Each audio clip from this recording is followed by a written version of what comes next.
Whoever it is, I'll take him on, okay?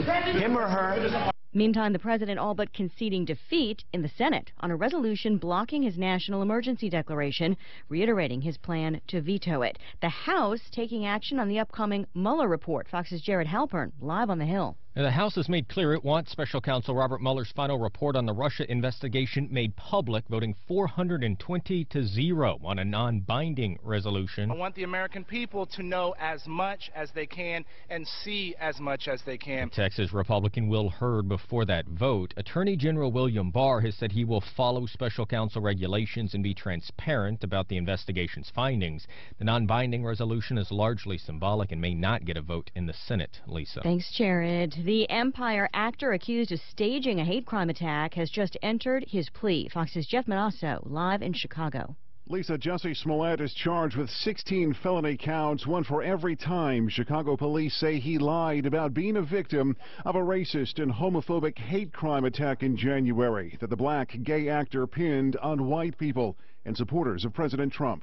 Your Honor, we waive formal reading of the indictment, and Mr. Smollett enters a plea of not guilty. Defense attorney Tina Glandian pushing back on prosecutors who say the alleged stunt was pulled off with the help of Smollett's friends to boost his profile. He's due back in court here next month. Lisa. Thanks, Jeff. Wall Street right now, stocks higher. The Dow's up 34 points. This is Fox News. Looking for ways to save with your Medicare plan? Walgreens is a preferred network pharmacy with many plans nationwide, which could mean lower copays for you. So bring your prescriptions to a Walgreens pharmacy today to start saving. Walgreens, trusted since 1901. Walgreens participates as a preferred network pharmacy with United Healthcare, Cigna HealthSpring, and Express Scripts Medicare. For a complete list of available plans, please contact 1-800-MEDICARE. TTY users should call 1-877-486-2048. 24 hours a day, 7 days a week, or consult www.medicare.gov. Other pharmacies are available on our network. Pros know doing it right the first time helps keep you on schedule and keeps your reputation intact. Lowe's is here to help with the supplies you need, ready to go when you are. Whether finishing up a property or updating one, stop in now and get toilets starting at just $88. And get bath faucets starting at $24.98. If you buy 3 or more, get 10% off. Save yourself some time by ordering ahead at lowesforpros.com and picking up your order in store.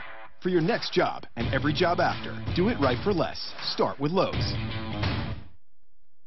I want you to get genuine stem cell therapy if you're thinking about avoiding surgery, because it is an alternative to surgery, and Centeno Schultz has been treating people for years. They can fix ACL tears, for example, with a needle instead of a knife. You've heard me talk a lot about stem cells, and I urge you to go to medical doctors who really know what they're doing, that harvest stem cells on site. So if you're ever at a clinic where they say they're shipping them in, it's phony. You cannot get living stem cells from amniotic fluid that's shipped in or umbilical cord blood. If you're looking for true living stem cell therapy, Centeno Schultz. We're lucky to have them right in our backyard. People come from all over the country to be treated by them. And they're right here in Broomfield and in the Tech Center. 303-963-9201. Before you have surgery, at least consult them. You could avoid surgery in some cases. 303-963-9201 or avoidsurgerytoday.com. And ask about their weekly seminars. You might want to attend one of those. If you've tried a typical alcohol treatment program, it may have resulted in relapse, but Go Sober works differently and will stop the cravings so you can stop drinking forever. Learn more at gosober.org. That's gosober.org. Time to talk about Ideal Home Loans for your next Ideal Home Loan. No two loans are the same. They will write that loan best for you. In other words, if you want a loan that's 13 years, 23 years, 15 years, 27 years, whatever the term, they'll do it. It's a flexible term loan. IdealHomeLoans.com, 303-867-7000. Equal Opportunity Lender, regulated by DORA, NMLS 136756. For terms and conditions, call 844-45-IDEAL. 1 in 3 adults in America have prediabetes, but most don't know it. To let people know it can be reversed before it becomes type 2 diabetes, professional basketball player Julius Randle is doing everything in reverse. I'm only dunking with reverse windmills. I drove the whole way to practice on reverse. Where's George? He's not in Rwanda, is he? His move's called the reverse shuffle. We're up. Thank you. That's He wasn't sure if he was going to make it, and definitely with the weather, he wasn't going to. So He's getting good weather already. yeah, I think most of the rain's gone. It's been kind of a cold, rainy winter out there. Yeah, we went out a few weeks ago. We go out pretty often. You got a place in Newport, right? Family. Yeah. Start by taking a simple 1-minute risk test at doihavediabetes.org. Brought to you by the we went to, this time we went to LA to see her, actually Beverly Hills to see her sister. Oh, okay. My sister-in-law. And delivered a little puppy. She had lost her dog and she was so lonely. So I bought a little pup. I had it trained and housebroken first. Oh, wow. And it was a genius little standard poodle puppy. And totally trained. What a wonderful thing. Wow. Hello, I'm Tom Martino. How are you doing? This hour brought to you by Frank Duran, therealestateman.com. I utter those words first thing in the morning. Hey, he is to me, he's next to a saint. Anyway, I should call the referral list the good pages. In fact, I do have thegoodpages.com.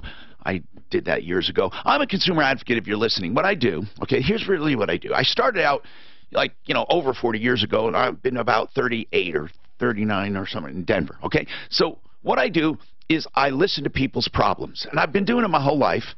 I worked for a newspaper, started the first action column, and I just say this every once in a while for people who have such an influx of people coming in.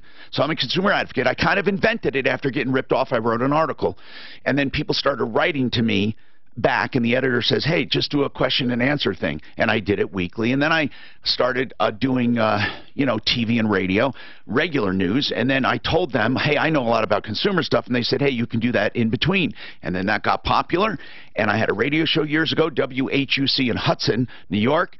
So anybody from up there, and then I worked at WRGB TV in Schenectady, and it covered the Hudson Valley. Basically, it's a big station out of Albany, really. We call it, but it was Schenectady. Anyway, so then I go to WABC Radio in New York and TV, and go to Miami, go to Tampa, Raleigh, here. So welcome. I love doing what I do. And I've listened to so many people and cataloged so many problems that I think I am, and I don't mean to sound like a jerk, the most well-versed person in the country or in the world when it comes to consumer problems. No consultant, no expert, no marketing person can say that they've done the research I did. Most research projects are a few thousand people at most. I have talked to people every day, every single day, for several hours a day, emails and phone calls for like 40-something years. So I can tell you the top 3 reasons why people hire certain things and the top 3 reasons they fire. So if you call me and ask me, if you're in business, I'm going to do this free of charge, always, for you. You call, and if you're in business, I'll tell you the top 3 problems your business encounters and the top 3 reasons they go to you to begin with. How about that? So the 3 goods and the 3 bads. I'll do that. Call me if you have any question at all. In fact, I help consumers, and small business are consumers, right? I want small business people to call and get free advice. I've said this before, free advice, no strings attached. So I tell people about great businesses. I've been going after bad guys for so long. Somebody years ago said, why don't you, I need to know a plumber. Another one said, hey, do you know a mechanic? Do you know this? They figure if I go after people, I must know honest people. So informally, I used to say, yeah, go to so-and-so, go to so-and-so. And then people would get pissed off at me if that so-and-so didn't work out. So I realized, wait a minute. I can't just say go to so-and-so unless I have some control. So then I went to so-and-so and so-and-so, and I said, sign this contract. Basically, it says if I send people to you, you're going to treat them great, and you're going to do everything I say, or you're not going to be recommended anymore. And I said, I'm going to charge you to be on the list, and that'll maintain it. So everybody pays a monthly fee, and it's advertising. I never pretend it's not. It's advertising, but not anyone can be on it. And I only recommend people that continually do a great job. So 303-713-TALK is our number. Maybe that was TMI. I don't know. But anything you want to talk about, call me. Anything. And I mean that. On a consumer show, there is nothing out of bounds. We don't talk religion and politics unless it directly relates to your personal finance and consumer life, but we will talk about that if it does. Today, we always have a guest from the referral list on, not only to take questions, but just to sit here and chime in. Brian Remington is here from Fix It 24/7. He's the GM.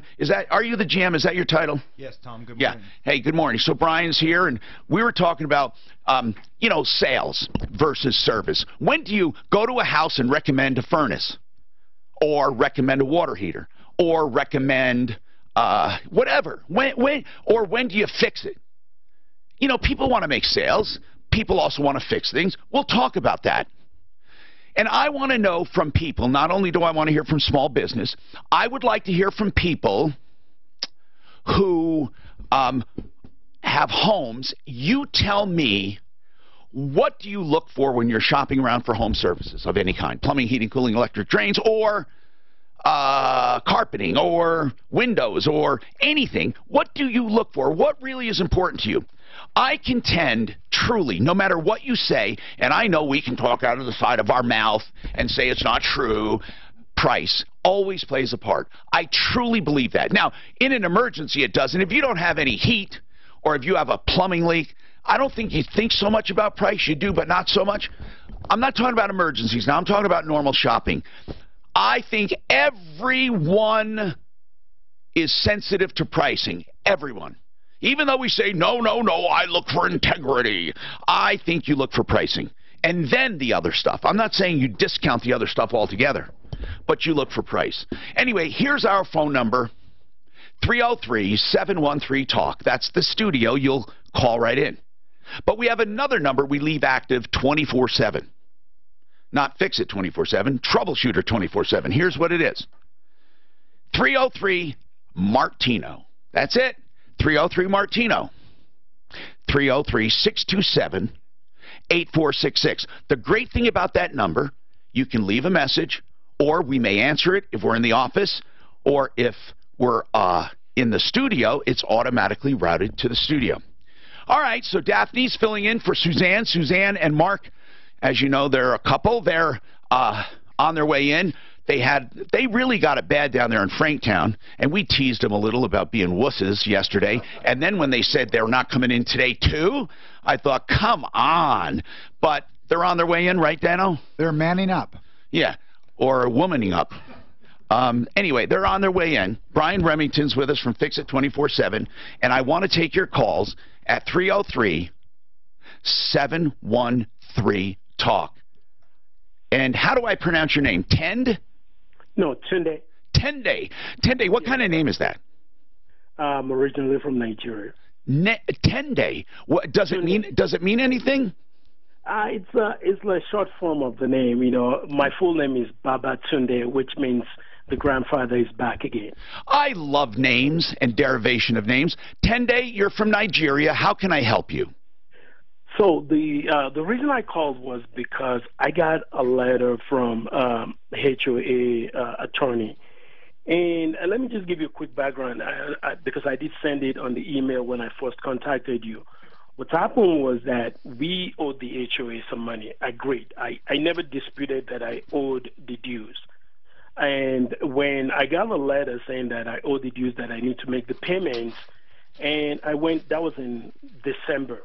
I went to the HOA site, wanted to make the payment, and because we do payment online, I was blocked out of the site. And I called and said, okay, you blocked me out of the site. I want to make the payment. What can I do next? They said, we can't take the payment from you. We've sent it to the collection group. All right? So they gave me the collection group name. Then we called again around about January 4th. The collection group or the HOA? The people that HOA sent dues to. All right. So then what? We called them on January 4th. All right.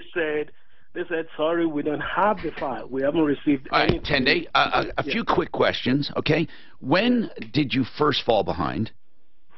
We fell behind for quite a few months. Well, tell me how many months. It's probably about 4 or 5 months. Okay, 4 or 5 months in a row? Yeah. Okay, so you were 5 months behind, equaling how much money? The total behind was about $600. Okay, all right. So hold on. So $600, and then another question: when you went to pay, they sent you to who? What is the name of the agency? Orton Kavanaugh Homes LLC. Whatever. Where are they located? It doesn't actually. They're here in Denver. Okay, so now they're trying to collect. You called them. They don't have the file. What month did you first start drop? When was the first month you missed? I think I missed October, November, December. Prior to that, I missed, but I caught up at October. And then in October... October, November, December, January, and February? No, not January. It was through the end of 2018. All right, so now you're current, though, from 2019. That's the thing. So when I that's not the thing. I am asking you if you're making any payments. Come January, did you make a payment? Yeah, I made a payment. Where? To where? So let me, Tom, let me quickly give you... 10 days. I'd love for you to explain. I just need to real quickly, and I promise you, I'll let you fill in the blanks. Did you make the HOA payment for January? Yes, I did. I made the past due plus January. The past due, so you did pay the $600. Yeah, plus January payment. So in January, you paid everything off. Everything off. Okay, you paid how much in January, roughly? $677 and 20-something cents. Yeah, but you also owed for January. That included January. Gotcha. All right. Okay, paid for in full. Okay, so so what happened? So we said okay. So you're done. You're done. Yeah, why are you calling? You paid everything. Yeah, and that's what they told me to pay, and I made the payment on their website, and they gave me the date. I got you. Was it taken out of your account? Yeah. Then you made a payment. Hold on. I can't figure out why you made a payment and you're calling unless you weren't credited for some reason. All right? Hey, Jill, what did you have a question for Fix It 24/7 so they can be thinking about it? I was wondering if they do very small jobs like fixing a shower door, the bottom rim where the rubber... Okay, that's a good question. I mean, it's starting to come off. We can't get it off. That's a good question. Jobs too big or too small, we'll get to. And also, what does a plumber do, or when is it not cost effective? That may not be a job for a plumber, but sometimes a plumber will fix things. I know with Fix It, if you had a plumber come there to do something else and they saw that, they would fix it. They just do things like that. But let's talk about the strip along your door and how to get it fixed. And we'll talk about this HOA bill and more. All you have to do is call 303-713-TALK. You guys are jump on that, huh, Brian? Sponsored. I know you would. 1 minute. That's a handyman. Yeah. This layout is really good, and then all you have to do is fill them in. From southbound I-25 to westbound Northwest Parkway, north phase 7 has that cleared out. And man, as soon as you get that next gen thing figured out, I'm gonna start loading up things. Did you do the to be loaded though? Are they done? Okay. No. Okay. You know the Wi-Fi password? Yes, you're right there. Okay. And watch out for traffic. You can pull it right off and tape it back up if you want. Well, weather forecast. Well, patchy fog. 20 seconds, Cracker Jack, 30 spot. 20 seconds. Gradual clear. 20 seconds, Cracker Jack, 30. Traffic and weather. I'm Pete Wagner. 6:30 K-How. So, Brian, when you hear that monitor go off, perfect hot air balloon landing. It means the mic's on. So the perfect one.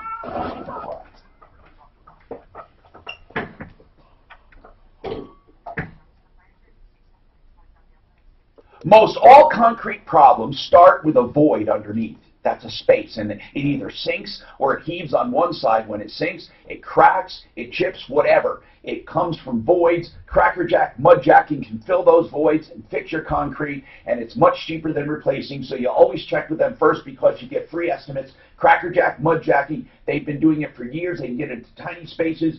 In fact, 60,000 jobs, 20 years in business, 303-410-7787, 410-7787. Position 112. All right, 1 minute. Fuller Law 30 spot. 1 minute. Yes, 42%. This was a big one, and the voters said absolutely not.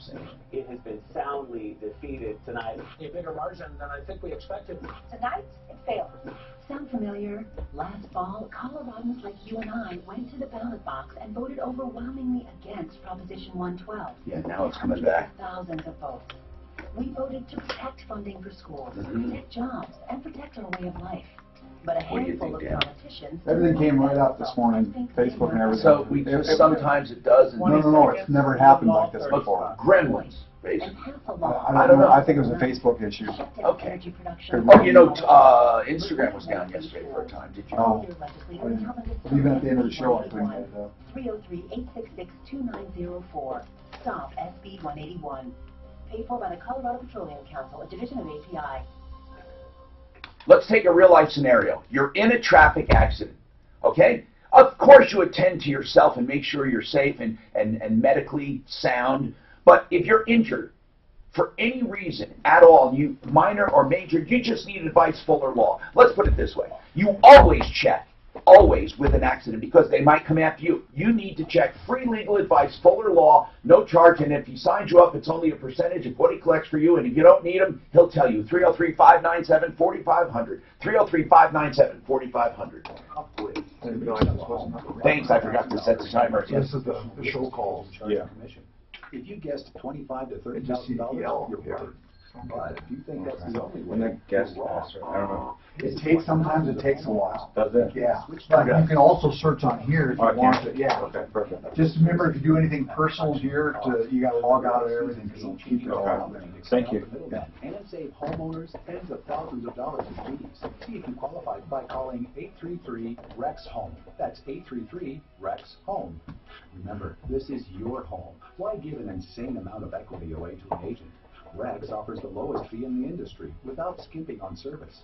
You'll work with a licensed local expert with you every step of the way. Get the most out of your home. See if you qualify by calling 833-REX-HOME. 833-REX-HOME. That's 833-REX-HOME.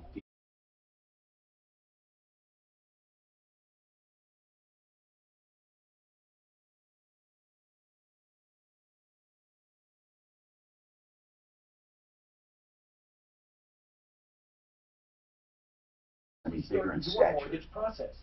Hey guys, it's Ross Kaminsky, and whether it's your first home, your next Huh? home, your vacation home, your investment property, they've got you. It just goes to show you just tell enough people enough times that you're, So it's easy to customize a the program. guy, you know, what did it for me? I told you, it's when that insurance adjuster was happy That's right, no that money the down. people With went to him. American financing, there's no commission involved. So When you have an insurance company happy that the adversary was hired. Oh, when's the frame user? Oh, good. We can settle this fast and cheap. Yeah, he's a settler. You charge $500 just to qualify. So get started today while There's a lot of advertising. So when somebody says, "Oh, he got me $750,000," probably, but what could you have gotten? Or apply online at AmericanFinancing.net. NMLS 122334, regulated by the Division of Real Estate. Ask Alexa to play 630K now on iHeartRadio. Then you can hear I started publishing my Quora stuff. I spend time answering questions from people all over the country, so now I started publishing it to my Facebook and Twitter because it just goes to waste. I mean, I have all this good advice I'm taking time to answer. I'm Tom Martino, your troubleshooter, 303-713-TALK. And I talked about Frank Duran, the real estate man, didn't I, when I said how great? But I didn't give his number, 303-920-1622. Sometimes I'm just in that zone, you know. Okay, I'm going to go back to Tendy and his HOA bill, but first, Jill, this is a pretty quick question. First of all, you know, that's considered like trim, and you would never call a plumber to say, hey, fix this strip along the bottom of my shower door. Now, if he happens to be there, these guys are good enough. They would do something extra like that. I've seen them. I mean, I've heard about it. But Jill, is it just the strip under the shower door and it's leaking water, right? Yeah, it's coming off, and I hate those things. Get the harder strip off to replace the rubber strip, and I've YouTubed it. And now listen, there are people that do shower doors. Man, that you do recommend? Yeah, There are handymen on our referral list. So Mark just walked in. Mark, a handyman in Denver that could fix the bottom of a shower door. Here's the problem. They're so busy. That's such a small job. But yeah, I'm sure we can find someone. You just basically want to remove the old weather stripping and put the, not weather, you know what I mean, water seal, and then do another one. I'll tell you what. Hold on while we look it up. We'll find someone for you. Okay, and Kathleen, you have a shout-out to Fix It. What's going on? Hi, yes. I just wanted to give a shout-out to Fix It 24/7. We had some electrical work done recently, and we were so pleased with the technician, the electrician that came out. His name was Michael. He was awesome to work with, did everything we wanted, probably and more. Oh, good. And to answer your question about what we look for, and my husband especially looks for, is somebody he can talk with, somebody that he can, my husband can do a lot of handyman work around the house, but when he chooses to hire someone out to do the work, he wants to be able to communicate with them. Exactly, and know what's going on, right? Of course. And it's not just price, although of course that's important. It is. But our electrician, Michael, was fabulous, and so we are so happy with that. And what when you say he was fabulous, was it the communication? Was it the appearance? Was it the what was it really? And I want to educate everyone, especially small business people listening. So what was it? You say him, but what was it about him? Was it his demeanor or what? It was all of those things. Okay. It was his demeanor. It was his. He was very professional in his appearance. He took great care with our home in terms of making sure he didn't tromp in with dirty boots.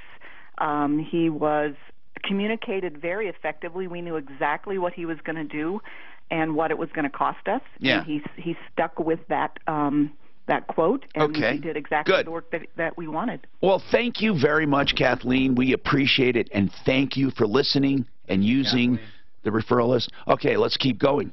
10-day. Okay, so he has an HOA bill, and it accumulated some rearages, and in January he paid the whole thing off, $667. But apparently you must still be having a problem because you called me. So what's the problem? So the problem is now they sent me a letter after they accepted my payment again in February. Yes. They sent me a letter and now tell me that I owe $255. And what's that for?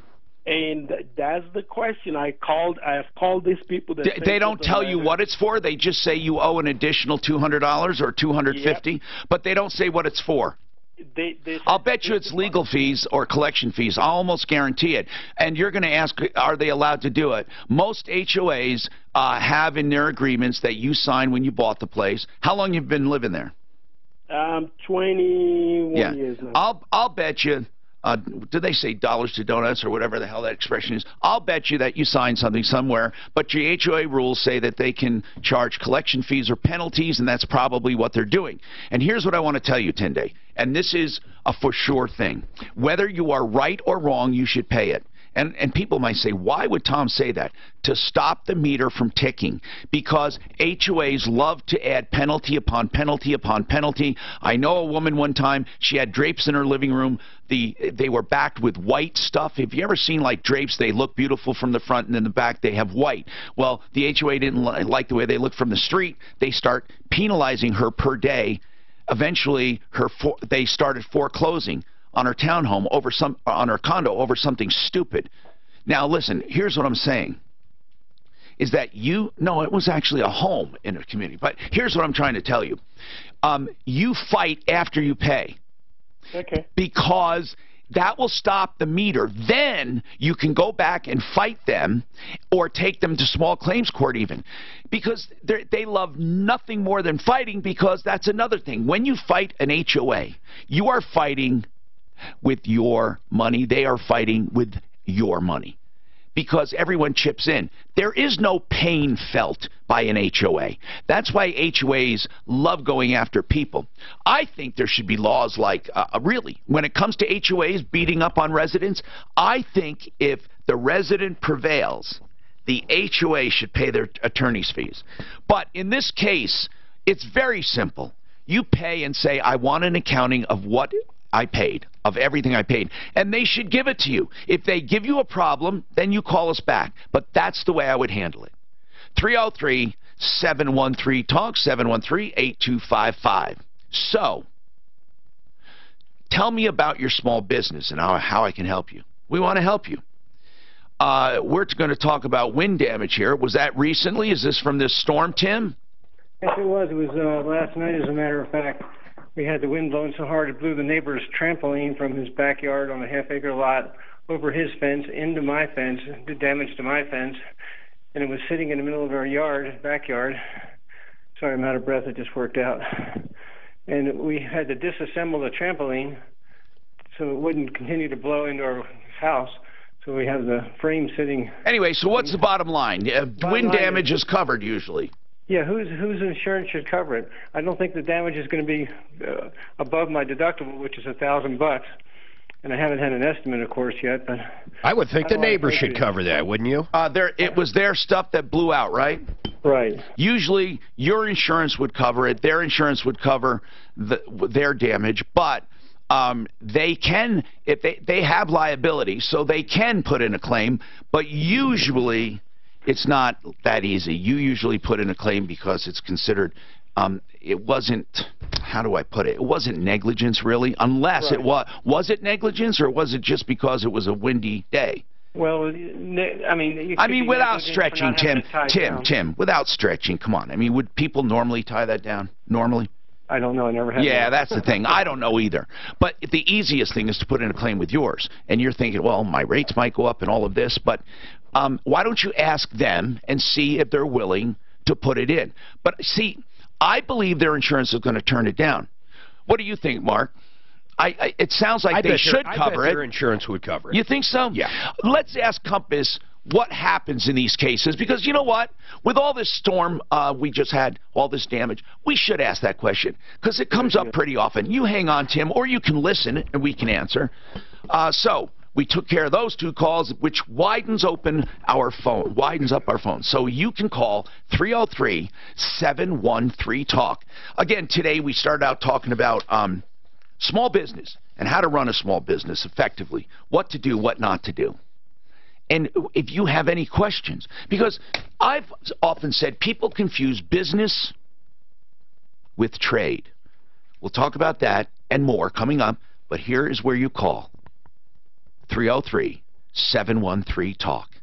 Anybody rip you off, lie to you, cheat you? 303-713-8255. You know, if a tree fell over and did it, what's that? It would not cover the tree if it fell over. If your neighbor's tree fell over, yeah, their insurance wouldn't cover your damage. Do you want me to copy it and send unless it was an old. Yeah, a tree was straight. There's a difference. One's round and has metal at the bottom. Can't you jump on a tree? That's the only thing. Which how are you doing? It'll be this much slower. No, get you. Oh, God, you know what I mean? Wow. Oh, my God, he did. Oh, we got so clobbered, it was crazy. You got it. So it's this much slower than it is. So 83 was closed, 86 was closed, 25 was closed, and then 25 finally opened. No, I'm good, thanks, Steph. But we got it. He may need to change his panties, though. I didn't bring any. We got easily Dan, did you bring 14 to 18. Not you know what? I mean, I know how bad, Mark, I know how bad it was in town. Even today, the ruts and stuff, I can't even imagine. By the way, I like that. Where'd you get your haircut? Where? Seriously. It's like the best one you've had. I swear to God. I've been wearing a hat. No, I'm serious. Literally. I'm really serious. Keep wearing that hat. I'm Tom Martino for Centeno Schultz, where you'll get true living stem cell therapy. But you know what? Many of the patients, they give PRP, which is less expensive. And here's the deal. They're doctors, so they can tell you what you need and deliver it. And sometimes you don't need stem cell. But you know, you'll never go to those fake chiropractors, those ones that give those fake stem cells. You'll never go to them, and they'll recommend something else. So please only go to Centeno Schultz. AvoidSurgeryToday.com, 303-963-9201. 1 in 3 adults in America have pre-diabetes, but most don't know it. To let people know it can be reversed before it becomes it must be for a regular room. Where we're staying in Vegas next month. So they said, okay, for only $40 or $116 a night, you can upgrade. But both of the upgrades are rooms under what we already had. It must be just a generic email. This one called the reverse shuffle. Howard Stern slams Wendy Williams. I do recommend Wendy Williams. For saying he's gone. To speak in reverse. Who's like Wendy this. Williams? Here's 10 almost for diabetes type 2 with living in. In other words, my mom has been living with type 2 diabetes for almost 10 years. You're saying that just because she was black? Let's say to the 82 million. Isn't she a tennis player? Wendy Williams? You're talking about God, I'm so tired of online access. Serena and Venus. Oh, that's right. Do I have pre-diabetes? Wendy Williams, she's like a Talk show, yeah. She a black girl? But you can't say that in reverse. I think I've heard of it. It's not like it was. First I thought it was his. But that's not realistic anymore. I think she's pretty good. Yeah, with the Rocky From Mountain. what I remember. Don't be satisfied with mediocre. Sometimes oral meds just work okay, but they aren't great. Jay Leno came out slamming all the late night talk shows for being too political. Yeah. Like in what way? Well, you shouldn't even be you shouldn't like Johnny Carson. Did you know he was a Democrat or Republican? I didn't know. Right. No idea. Jay Leno, did you know he was a Democrat or Republican? I would guess Republican. No, I would no. I don't know. Most people in the entertainment industry, they're liberal. Right. No, but when you're in that voting booth, it could be totally different. But anyway, you don't think they vote with that wallet they carry. I don't know. But you didn't really. You're right. There's a lot of hypocrisy. If that's what you're saying. Is that what you're saying? Yeah. I'm not Are going you to sell saying it, but that's what I'm saying. That's just because you had that hat on all morning. I know. Tom loves my haircut, he says, since I've been wearing my hat all day long. I'm serious. I'm out literally with this floppy ear hat. Mark, no, Dan, doesn't his hair look better? And I have He's had the haircut for a few days. But the way it is right now looks better. I'm not kidding. Why is that so funny? Because I've been wearing a hat all morning. Well, okay. Well, that's what I'll do. I'll wake up, I'll get out of the shower, I'll throw on my hat. Look at the haircut's true. What I mean. It just truly looks a little tussled and the way you want it. You don't look a little out of place. I don't want to. I'm sounding like a girl. Right? You are sounding like a girl. You like my ass in these jeans? Okay, I was going to say that, but I'm not going to be insulted over it. Boy, your ass is looking pretty firm in those jeans. Because I'm shoveling. I was out shoveling. Yeah, I was going to say that. All of my pets. I can't believe I'm flat. So your tractor died? Oh yeah, it had to have blown a fuse. I don't know what else it could be. Well, a fuse. Either that or a safety switch. So. Oh, because you hit too much snow. I don't know. The whole thing just died. So I got a little stuck in the neighbors, so I'm rocking back and forth. So of course you got to turn the PTO off because if you hit reverse on the John Deere with the PTO on, it goes. You know what? What would it be? It stalled out? No, it didn't stall at all. Tell me what happened. I wasn't listening. Now. I know John Deere, though. Now, nothing. The diesel light doesn't come on. That's just dead. But No, but all the lights work. If I turn the dash lights on and the big overheads, everything's bright as hell. A wire could have come loose or disconnected from the snow and the activity. Or a fuse. I'm Tom Martino, your troubleshooter. Let's talk. All right. 303-713-8255. Jim has a small business, wants some help. Okay, Jim, go ahead. What's happening? Tom, you and I go back a long ways. I built your headers for your airplane. 35, oh, you did the welding. You did the welding, and you were out near Buckley? Not That's Buckley. Right. Oh, yeah, the hospital, I mean. The old hospital, and you were in a strip, and I dropped them off, and you did such a great job. Well, anyway, putting all that beside, not looking for any glory, I feel like I've kind of, after doing this sort of thing for 51 years, I've kind of outlived my usefulness. Now, Jim, you're a welder, right? Yeah. Okay. Sure am. And Sure is the business, tell me this, do you still have a shop? Yes. And is it still there? No, different place. Okay. And how do you get work, and what kind of work do you do? Well, I'll fix about anything. Okay, but how do people find out about Jim the Welder? I have a website, and what's your website, if you don't mind? Tell me. It's ComptonsWelding.com. Comptons? Yeah, Comptons Welding. Welding. Aurora. Okay. And tell me now, That's how people find you. When somebody walks in, is it usually someone told them about you? Yeah, pretty much word of mouth. You know, I've been in this same location for a long, long time, and outside of, you know, I could count the disgruntled customers on one hand. Yeah. You know what I mean? But and I'm not perfect, so there's always going to be a few. Okay, so what do you tell me? How old are you? 72. Well, what are your goals really? Do you want to keep working or just retire? I mean, really, at 72, what do you want to do? I can't envision not going in that shop every day. So you actually love doing it? You bet. You bet. As they say, if you find something you like to do and you make a career out of it, then you'll never work. You'll never work a day in your life. Your website is surprisingly very good, meaning it's very simple and good. Well, any other good ideas? Okay. Here's the only thing I can say. What are you looking for? Are you looking for bigger transactions or more transactions? Probably bigger transactions. Okay. So what is your customer count now? Is it steady from week to week, or do you drop off to next to nothing? Is it sinker? Is it like what do they call it? Yeah, sink or swim or flood or feast or famine. It's okay. And when does the feast come as opposed to the famine? Normally in the springtime. Let me tell you about welding, because I just looked it up here.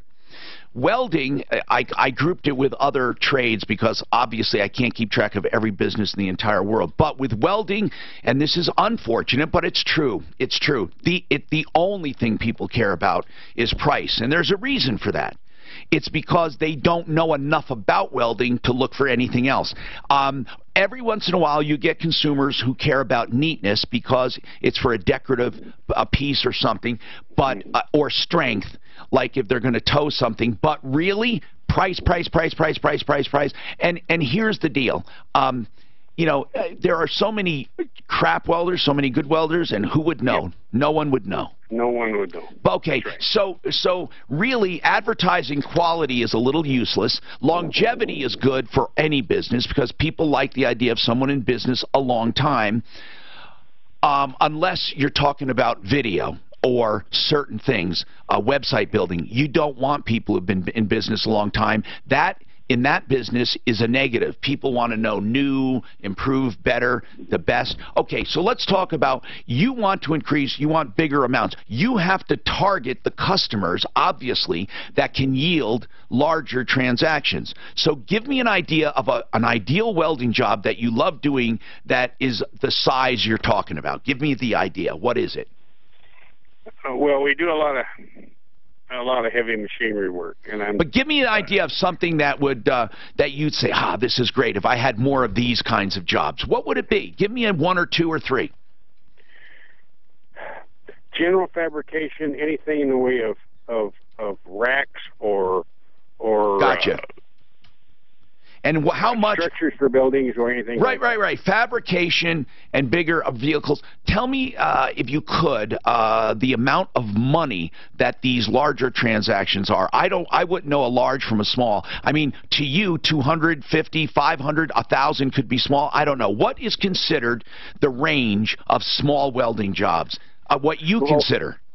Well, I'll just tell you, we have a $50 minimum. Okay, so but 50 to what is considered small? What may where your eyebrow doesn't raise? How much? Yeah, 50 to 150 would be a small job. Anything in there. Okay, now I would imagine even I would call up to 500 small, but that's me. Yeah. I don't know anything. So you tell me what's considered a medium job. 150 to what? 150 up to about $4,000. That's medium. Yeah. Okay, so when you say you're looking for large, you're basically looking for 4,000 and above. Yes. Okay. Who yields those jobs? Would oil fields? Oil fields, almost all of it's all sucked up. By how? Well, I'll just say Will County got there before I did, okay? It's not came down this far. It is now, because it's going east from here out I-70. Here's what I'm going to do. I'm going to take your number, and we're going to call you back later. We're going to be giving this thought and discussing it amongst us. Brian Remington is a businessman. Maybe I'll call George. He's also the other owner. Is he available to talk on the phone? George? He should be. Yeah. He should be. We'll call George on the phone, and then maybe Jay Bretz or some business people, and let's just ask opinions, or anyone listening. Now, here's what I'm saying. People, you can go to a party and meet people two ways. You can roam around the party hoping to meet people, or you can go where the people you want to meet will be. If you want to meet everyone, you go to the restroom. If you want to meet drinkers, you go to the bar. If you want to meet people who dance, you go to the dance floor. If you want to meet musicians, you go somewhere near the stage where they're watching. You go where your customers are, right? With you, you want certain jobs. Now we target that audience. Fortunately, Facebook, really, and Google has made it so super simple and cheap, it's unbelievable. Unbelievable. And so we're going to talk about that and more. And it might be out of your comfort zone, but you can hire people to do it. Here's the problem. Everybody in the world, if you go downtown and there's a drunk on the sidewalk and he's sleeping in the gutter and you wake him up and you ask him, can he do digital marketing? He says, yes, I have my own agency. I mean, that's how people are. That's how prolific they are, but they're not necessarily good. So hang on. Mark, that's what I have right there. What is this? Oh, it's a little fuse, huh? It's the exact, this guy has the, what do we do without YouTube? It's insane, man. Literally, I put in my tractor model number, what the problem was, and this guy's telling me how to fix it. Okay, what is the problem? Fuse. It's a main fuse. I'm almost sure. Mark, that would be from torque, over-torquing and stuff? Yeah. Okay. It would be, because I had the... So your hydraulic pump is run electrically or through the engine. I don't understand how a fuse is going to... No, I can't start the tractor. The entire dashboard's dead. I'll bet you what happened was... I'll bet you, hold on, I'll bet you it might be thermally reset. Some of them turn off until they cool off. No, because I tried it this morning again. What am I doing? Mark, talk to me for 30 seconds. Hey. Here we go. You know, Mark, Suzanne, I know you use Excel cleaning services and Excel services. I call them cleaning services, but they do a little bit of everything. When was the last time they were at your house? Every other week. Okay, and I get my condo done. We get our house done. The house every other week, the condo once a month. Let me tell you something. They do more than cleaning. They do windows and carpets and gutters. Here's the other thing. As far as cleaning gutters, no contracts. You can have a one-time cleaning. You can have deep cleans. You can have cleans that are bi-weekly. You make your own cycle. They're simply the best of the best. Really, Excel services. 303-683-3470. Look for them on my referral list. ExcelServicesNetwork.com. Sorry. That's exactly. Mark, I want to talk to this guy about targeting his audience on Facebook. Hey, we need a welder. The question is, though, too, is what's his capacity?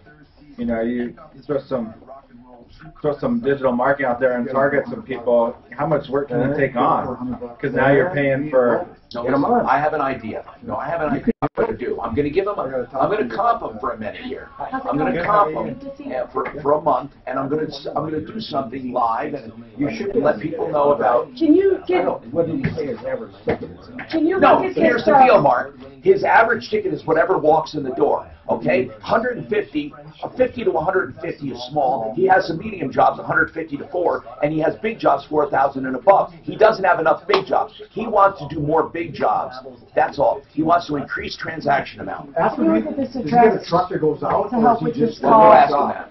So how many clients did he serve last year, and how much total revenue? And you can see cost per ticket, average cost per ticket. For average ticket. What's his capacity? How much more can he take on? It's a 1-2 man shop. Google that. So Dan asked Google, you asked No, I mean how it comes up, for the map. you know, where you can look at the, This guy is you know what I'm 72 saying? looking to grow a business. It's very... Okay, now go to it here. You got a team full of guys working for you. Yeah, you can put some gasoline on and make the phone ring for sure. 2 days gone. Click here. But if you spend that money on advertising, you can't take on the work. You got, now you're just That does. I've been looking at it. Now go, just click on this. This will show you. So it's kind of like your parents' old house. What is this address? 2 different residents. What is this address, dear? It's 7584 West Euclid. So handicapped son comes over 2 hours a night for dinner. He was shot at 10 years old. He's in his 50s now. He's paralyzed from the chest down. He needs to be able to get out of his vehicle here, his handicapped vehicle, to be able to go in. It's a big van. And HOA is telling her he has to park out on the street. Now, he parks it in the street. He can't get out of his van properly. The neighbor doesn't care at all. It's just weird. I'm sure there's more. What are they saying? He can't park his van? I don't appreciate those smart comments. In the driveway? I'm just glad I got him here for you. Are they saying... 7584 West Euclid, so if you look at it, oh shoot, so you gotta go to the play Google Monday Map next view. week? Okay, well, tell me what's going on. So it's a shared drive, 2 garages, And saying handicapped son can't park his van here for dinner at night for a couple hours. He needs to park. I'll have her read the letter to you. It's crazy. I can't imagine. I don't have, she just called, so I'm just trying to make sense of it all, but You wouldn't be in Castle Rock, they have something like South it just seems crazy. Well, of course, that's what we deal with every day. Crazy mothers. I can't join South Suburban, can I? What? Mark, did you start the garage? What do you mean? Building. No, the dirt's not moved yet. The trees are cut down. Come out today? The building's there. It's sitting in my front yard. The trees Who on? did, Mark, who did the, No, the trees are cut down and stacked. what are you going to do with the wood? Give it to Scott. He's building a log home. Or, That's crazy. Did he cut it in trade? Did he cut them in trade? No, I had GE tree cut them. You're not, I mean, unless you have equipment, you weren't cutting these down. These are 100-foot trees, man. These are big daddies. Huge. So he better dry them properly. There's a guy back home in Minnesota who built a log thing, and he didn't dry them properly, and then once he got it all built, they just I know. I know. They have to season. How long you got to do that for? Oh, most of them are kiln dried. Hold on. No, they're not only kiln dried, but some of them are treated. Well, it gets that really. I wonder how he would do that. And they're treated. They're not that green stuff. It looks almost a yellowish pale, and then you stain over it. But let me tell you, if they don't season them right and stuff, he's going to have one hell of a Okay, hold on. Twisty house, yeah? I'm Tom Martino. Welcome to the only show of its kind anywhere, truly, and the longest running show on radio with the same host currently still on the air. Now, I love what I do. Help me do it by calling, and we're helping the guy here, Jim. He's a welder. We have a little discussion, and we're looking. But here's the bottom line now. It is simple now to target audiences if you know what the audience is. And, Jim, I'd like to, here's the deal, okay? People need to find out about you. The days of relying on word of mouth are over if you want to grow and target a certain segment. You'll always have work, but will you have the work you want? That's the question. So, Jim, here's what I recommend. And I'm going to come right out with it. I recommend Facebook. I recommend finding targeted audiences based on the demo you describe. So welding jobs 4,000 and up, we need to take a look at this. Now, I'm going to make you an offer, and we can help you. And as I said, it's going to be free of charge. But you have to pay for the audience boost. What does that usually run, Mark? It can run anything. I mean, but let's say how much for a good campaign. Man, it's an auction. I know, but I don't know, for welding. It depends who you're competing against, but for welding, he's not going to be competing against that many. I would guess he could hit maybe 1,000 people a day for $40, and maybe $20. And the 1,000 people are targeted people that are looking for this. Well, they'd be people that have something in common he's looking for, like welding. Like equipment and stuff that, you know, or he will tell us who brings in those big jobs. Like if he worked necessarily just on aircraft. Or oil fields. People that like aircraft or own aircraft. Right. Here's what we have to do, Jim, and this is the secret. We have to define your audience, but we have a little trick up our sleeve. Mark and I, we have this little, and we're not taking any profit, nothing from you. It's called lead bin. And what we do is we build an audience, and I hate using the word algorithm because everyone uses it, but here's what we do. We do a campaign for you based on the audience you define. And then based on those who react to it, we can tell the nerves we're hitting. And then the next day, we throw out the ones that were non-reactive and get more of the same of the reactive. Then the next day, we do it again. So what you look for, what you're looking at, is a pyramid. And the pyramid is upside down. It's actually, no, it's not. It's right pyramid. So it starts out with a very targeted audience, and then we grow the targeted audience until we have it knocked. And once we have it knocked, we record the demo. We record it. So with a click of a button, next time you want to do it, boom, it's done. Now, we can't do this forever free for you, but we can get you started. So for 30 days, and you don't, there's no obligation whatsoever. I mean none. I mean none. And we're going to put you on the referral list for 30 days, and we're going to go to Facebook, and I'm going to create a panel, a creative panel for you, clickbait we call it, and we're going to do this and track it. If you pay for the audience, again, you're not paying for anything else except the direct, whatever Facebook charges you, and we'll experiment with this and then see what we can do. Although I will say this, there were a couple questions that are very serious. Are you mobile? Can you get around? Do you have a rig, a welding rig? Absolutely. Good. Next thing, are you a one-man shop? No, but there's only two of us. Okay. You're going to have to give this some serious thought, because if you create demand and can't meet it, it's the story of failure. In fact, many years ago, Stardust Carpeting in Denver did the best advertising campaign I think I've ever seen. And he got so much business, he went under because he couldn't keep up. He literally went out of business because he got a bad reputation. Now, let's talk about this. You need to talk about expansion, and that means getting another rig or getting another person. You always have to have someone on the farm team once you start getting business, really, or you're never going to sustain. I'm not even talking about growing a lot, just sustaining. So if you want, we'll take you under our wing, even though you're 72 years old. And I don't mean to sound like, you're at the end of the line. I'm just saying, it is a weird place to be to grow, but I'm saying this. That's why I would get a protege who, even if you got only a small percentage, if you retired someday, even at 80 or 82 or 83, if you retire, you will get maybe some royalty or something coming in. That's why I urge you to consider that. So, Suzanne, get his information, and we'll have some fun experimenting with this. Again, we're offering businesses free information and consulting. Just if you want to get helped out, no obligation. Give us a call. Plus, we're answering your consumer problems, questions, complaints. Then we have Fix It 24/7 in the house to talk about home services.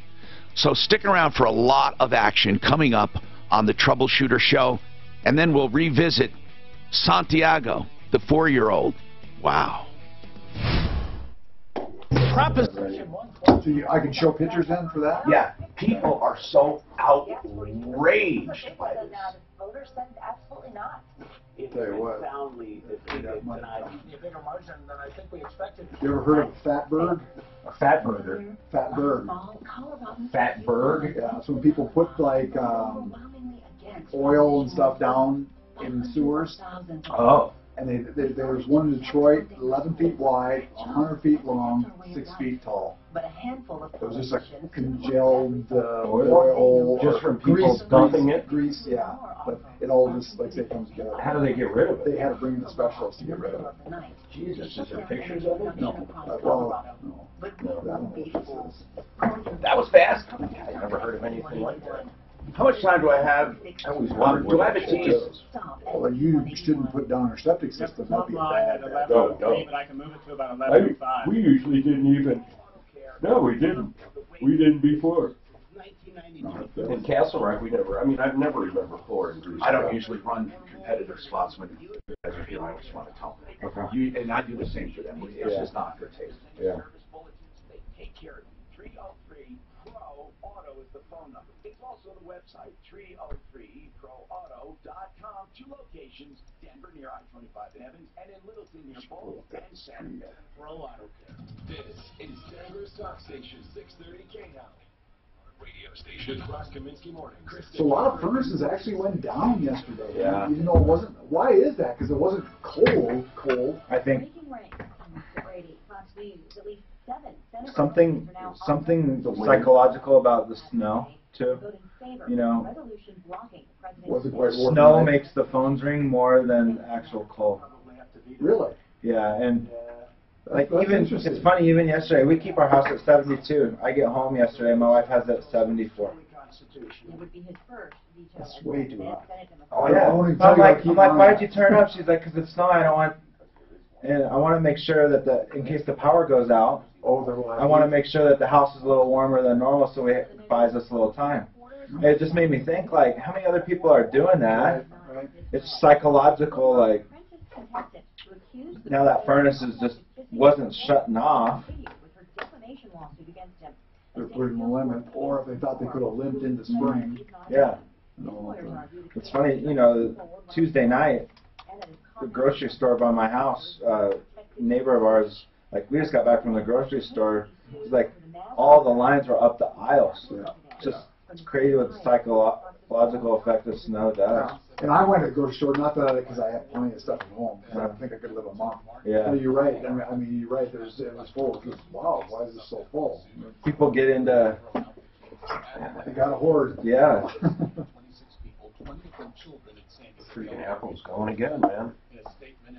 It's going to be 190 quick. Marketing attracted high-risk users at the expense of You didn't buy any, did you? What's your problem, man? Families seek to pursue the case struggles with legal pressure, in part pushing it to bankruptcy. Thanks, Colonel. After Justice Smollett pleads not guilty to 16 felony counts, I can't believe he's pleading not guilty. Who? Oh, that idiot. Your favorite actor. He's got 2 guys that he hired that are testifying against him. What's he going to say? These 2 brothers just made it up and lied? And his check was for something else? Oh, exactly, yeah. And then the FBI part hasn't even begun. That could be huge. I can't even believe he's continuing this thing and stuff like that. Wasn't me. So, you know, here's that I didn't think of. You know, they tried it. He said they poured bleach on him, and it was like -2 or 2 above or something like that. Bleach freezes at 27 degrees. Oh. So they couldn't even pour bleach on them and stuff unless they kept it inside their coat, whatever, and stuff. Oh, they kept it warm. Yeah. That's weird. How did you know where? You must have read it. No, I read it. You're right. I read it, but it's something everybody should know. I'll never forget it. I hope it's just freaky. The tools you can trust to get the job done right. Do it right for less. Start with Lowe's. Offer valid through 3/17. See store for details. U.S. only. This report is sponsored by KFC. Mostly cloudy today with a high of 33. Clearing tonight with a low of 14. Tomorrow, sunny with a high of 43. Saturday, sunny and a high of 47. KFC's got a variety of 100% white meat chicken $5 fill-ups. That's premium, tasty, delicious fried chicken with 100% white meat for only $5. Try tenders, chicken breast, or a crispy kernel sandwich in a $5 fill-up with all the fixins. KFC, it's finger looking good. It's probably something simple like that. As long as you have fuel in there. Yeah, but I mean, it's not a crank nose guard. It's a no crank. Oh, that's right. It's kind of funny that fuse would not allow you to crank, but it must be, it's a safety thing that if there is something that I wonder why what does that guy say? Cables I added to keep device securely in place. What does it say on the thing? It should say the amperage fuse. We're talking Walking Dead out there. Oh my God. And then, you know what? The writers were good, but they're losing it a little. And they carried on. What season are you on? They carried on season 7, late season 7. Here's what they're doing. They're carrying on this Negan character too long. Too long. When you get pain and misery and evil and you want him to get his comeuppance, okay? You can't wait too long. It gets too boring. He's just making people suffer too much. There's nothing wrong with that, but then you want to see the good guys win, right? And this is going on too long. It's just the same theme. He walks up with his bat, "Hello, y'all." And I like him. I know, but he's a great actor. Wild, man. He's a great actor. But it's overdone. I mean, I'm just so tired of his speeches. You want me to tell you what happened? No. I'm so tired of his speeches and his smiles and his... Here's the deal, okay? What do you think's going to happen to him? I saw, well, he killed the two main, Abraham and the Asian kid, Glenn. And I'm at a point, I actually skipped ahead with synopsises because, honest to God, it's just getting boring to me. I'm at the point now where they're talking to the other two camps, the kingdom and the other one, that with Jesus there. They're trying to plot. I told you, the later ones. I don't like 7 at all. And in fact, that's why I skipped ahead. When you want to see conflict, you want to see these bad guys get it. Like one of the best scenes in the world was that motorcycle gang saying, "Yeah, come to think of it, I will kill you." They're on the road, and all of a sudden this bazooka, bam, they're done. And the entire group. Like that kind of shit. I don't think people like seeing suffering and suffering and suffering and suffering without some triumph. Do you think, Mark, from what you remember, that they carried on Negan too long? Just episode after episode of him, like, with his bat. I don't remember how long he was around. Okay, like, so far, it's all of season 7. I pretty much quit watching a little after that. Okay, that's probably why. It got tiring. It did. Did you start watching again then? No. Oh, okay. No, you'll surpass me pretty quick here. I haven't watched. If they've had a season for the past 2-3 years, I haven't watched for 3 years. See, I'm really critical of writing. There's one called, I can't think of the name of the show. Suzanne would know it. But nothing good ever happens. This Is Us. This Is Us. I fucking can't stand it. I love it though. I keep watching This is misery. This is misery. Oh my God. Nothing. I'm ready for her to have a miscarriage. I'm Tom Martino, your troubleshooter. Welcome to the only show of its kind anywhere in the universe. This hour brought to you by Choice Garage Doors. I'm Tom, and I welcome you to the only show of its kind anywhere, really. And we're going to get right to the phones. We got Fix It 24/7 in the house.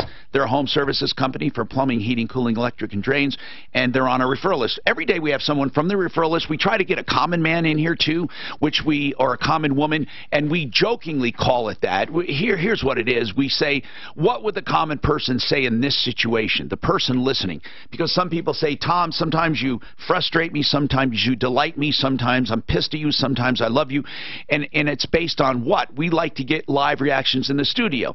And that was the premise. So we have what we call the common man. If you want to be one, call us. The only qualifications, people say, what do I have to do? I'm not an expert in anything. Only 2 qualifications, really. First, you're a long-time listener, and that can be like, I don't mean long time to some people, but we'll stretch that a little. Long-time listener. Second, you love and adore me. That's it. And then you come in. And what we say is, we pluck you from the great unwashed and let you bask in radio glory. So, that's all you need to do to be plucked from the great unwashed, is be a listener and love and adore me. Now, what we'll do is we will take any and all requests. Where should they email us, Suzanne? What do you think? Help? Help@troubleshooter.com. Okay, help@troubleshooter.com. Our number is 303-713-TALK. I'm going to go right to it. Okay, we got a lot of good stuff happening here. All right? Cassandra, what's happening? Hello. Hi, Cassandra. What's going on? Hi.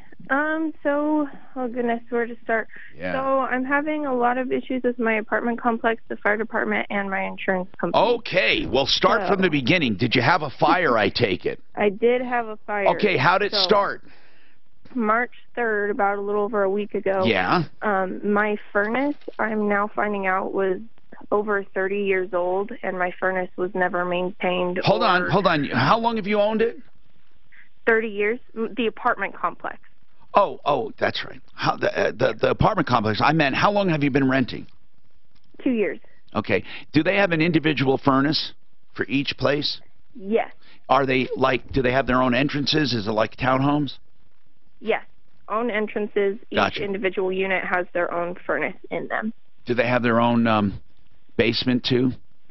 No. Do you have a 2-story? No, it's a 1-story. That's weird. Okay. So they're like townhomes but condos. They're your own entrance. The furnace, what happened to it? It started on fire? Yeah, it caught fire while I was at work, and I got the call to come home because there was a fire. When I got there, pretty much everything was What causes a fire there? Brian Remington from Fix It 24/7. What causes that? What causes fire from a furnace?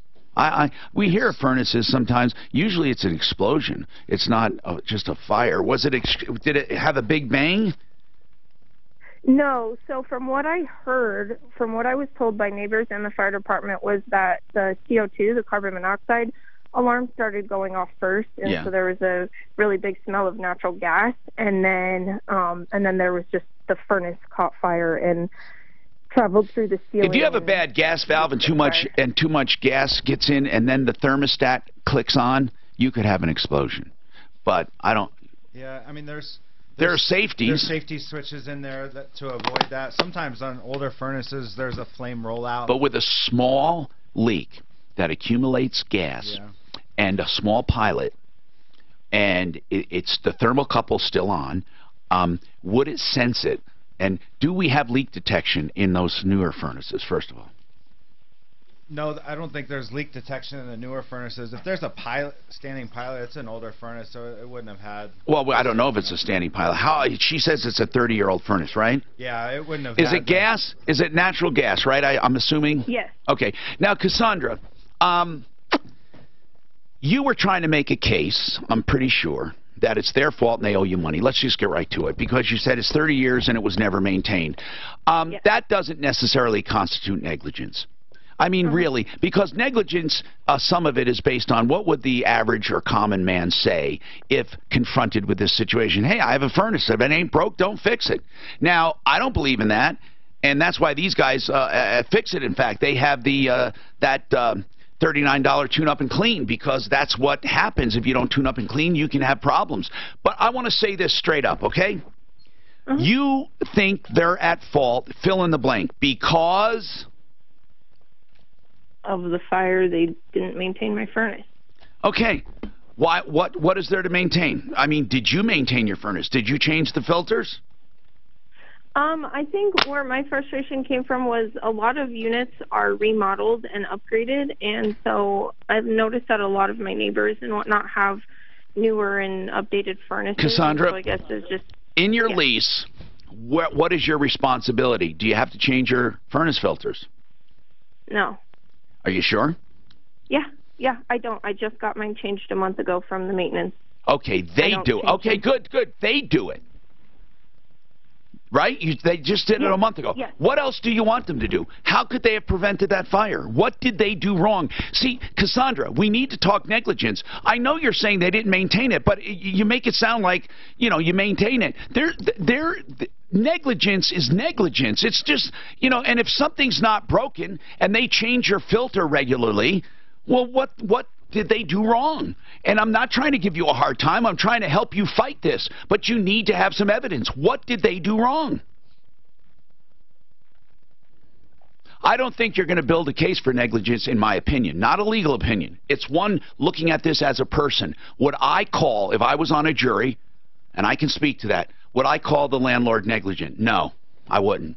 Not unless he knew there was a problem and refused to fix it, or somebody told him there was a problem but it could wait. I mean, and he shouldn't have waited. All kinds of stuff. But you just told me something. The guy changed the filter not long ago. So that tells me they did maintain it. Do you have renter's insurance? So I did, and that's another issue. Wait, that I'm having with you the did, insurance. when this happened, was your renter's insurance in effect? Yes, I have a recording. I have a voice recording that my insurance was up to date. And Why would you have to have a voice recording? Why would you have to have a voice recording? I can explain, Tom, if you want. Go ahead. So she goes to file the claim. The lady says, yeah, let's get this started. Switches her to a different department, and that lady says, ooh, we haven't received payment. Your policy's canceled. How long has it been elapsed? How long was payment? 1 month. 1 month. Because Okay, my well, debit card listen, expired. Cassandra, that's a lapsed policy, so tell me why they should cover it.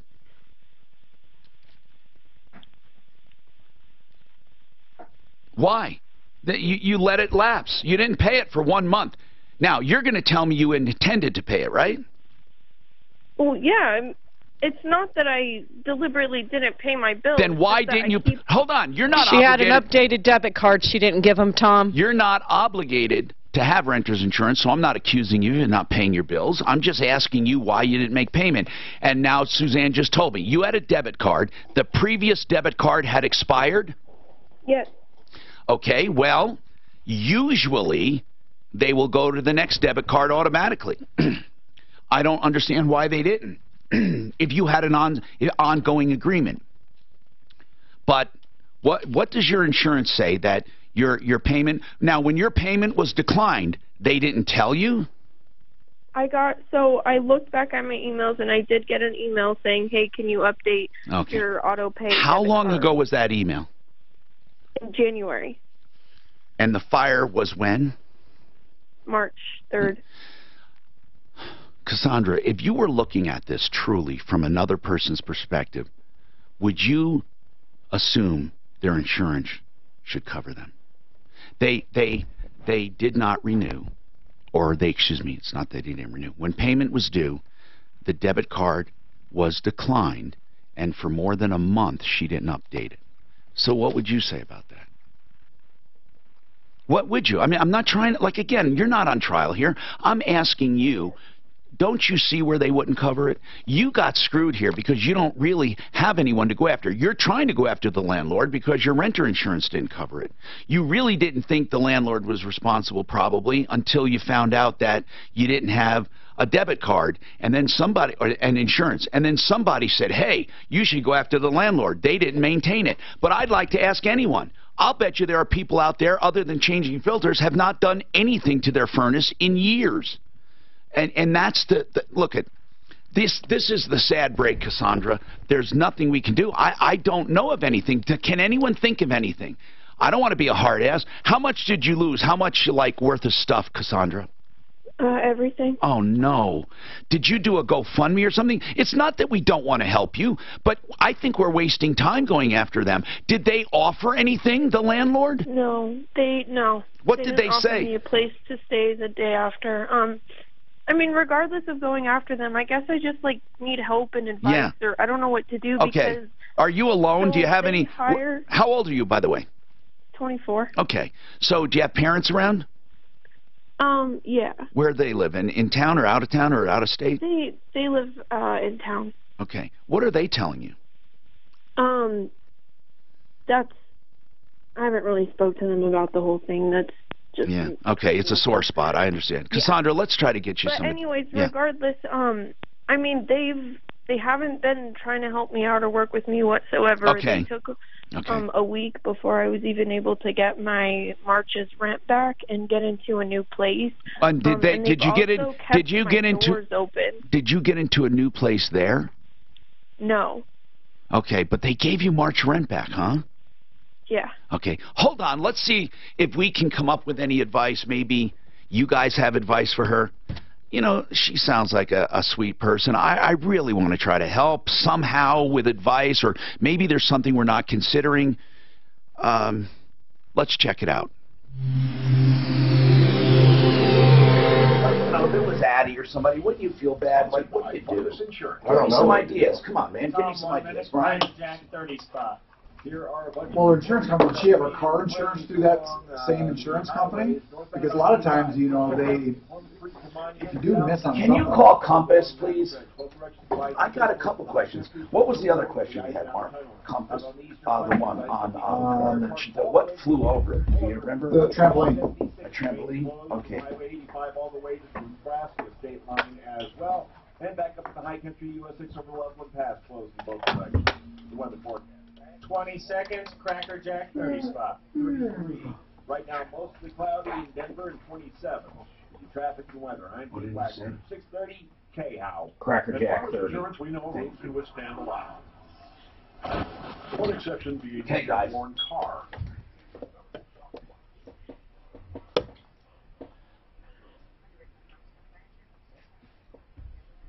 No job too big or too small. If you want to fix your concrete, you got a crack or it's sinking or whatever, call Cracker Jack Mud Jacking. They can get in and underneath the concrete, lift it, and stabilize it, and that's where most problems exist. 303-410-7787. They have a concrete pump. They have small equipment. They have big equipment. No job too big, too small. 60,000 jobs under their belt in business, 20 years.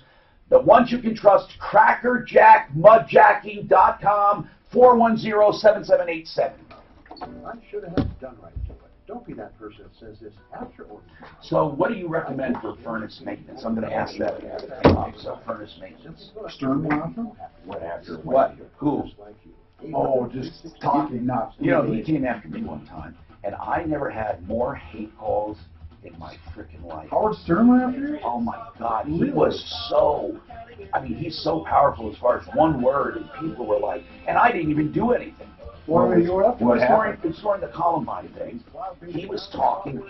A lot of people canceled the show. Was he was in town at that point, wasn't he? No, but he said something. He said, "Did you see the video of all those kids streaming out of school?" He said, "I couldn't help it. I'm not directly quoting. Something like I couldn't help but notice those girls and their booties jiggling. Those young girls with perky, whatever, something like that." Okay, and people were outraged. Like, you know, here is the worst tragedy we've had in a mass shooting. Oh my God! And you're commenting on these girls. So what'd you say? Well, I said, I can't believe it. You know, I start talking about it, right? Was he on iHeart at the time? Yeah, and I think he was. I'm not. It was hazy, but all I know is I listened. They said I started getting hate calls, and I wondered why. So I went and listened to the show back, and he goes, "Yeah, there's this guy," and all he said was, "Yeah, there's this guy. I mean, what a clown or something." Martino, this Tom Martino guy or something. What the hell? I mean, he didn't even say that much bad about me. Just said something about he's calling me out, and I don't remember. It might even be on a podcast somewhere. Who knows? But it was really his remarks. You know, a lot of affiliates canceled him at that time, as I remember. And I think, I don't know if he was on our show, because I remember somebody saying, "What if he says it's either him or me?" Because he's been known to do that, you know, with people, you know, like that he didn't get along with at places, according to, you know. Oh, I'm sure. And it's complimentary. I don't know the guy from Adam. He didn't even say that much that was bad. The amount of money he brings in is fucking phenomenal. So you said yes, they were perky? It is absolutely insane how much money he brings in. No. I don't like listening to the guy. I listen to him every day. Back in my, 15 years ago, yeah, he was kind of funny and stuff. But, you know, in some ways, he does the most honest interviews. Oh, he does. He didn't used to be good at interviewing. He didn't used to be good at interviewing. Well, I'm not saying he's good. He's really honest and candid. Yeah. It's really honest and candid. Which makes it interesting. Some of the bullshit you hear on the Today Show and regular stuff, it's just stupid. Some of it's good. You know, it depends. It depends on if they like the guy or not. What's funny is, if they don't like him, the questions are more pointed in regular media. With Stern, whether he likes you or not, you still feel like squirming a little because he'll ask everything. He will ask everything. That is the truth. A lot of people won't go on because of that. A lot of Mormons won't go on. Well, he's anti-Mormon. No, it's not that he's anti-Mormon, but the first thing he'll do is start asking about their religion, and that shakes a lot of people up. Why does he ask about religion? I didn't know that. What difference? I think he asks anything. Oh, he does. Yes, absolutely. He really does it. Sometimes you have sex. Yeah, he'll say. Does your husband go down on you? Yeah. No, you're right. No, I mean that's right. No, seriously, he would.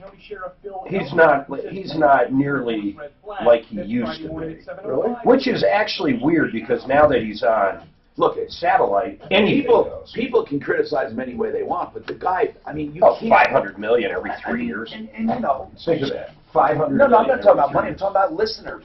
Oh, 25 million. Hi, Tom Martino here, 303-713-TALK, 713-8255. Whatever's on your mind, give us a call. We're going to the phones. Okay, Brian Burns, Compass Insurance Group. Brian, hey, Tom. If you had renter's insurance and your debit card on file for renewal did not go through, and they contacted you in January, and you didn't pay, and on March 3rd you had a fire, would they have every grounds, and Cassandra's here, she's the one that happened to, would they have every grounds to do it, or do they have to do something special?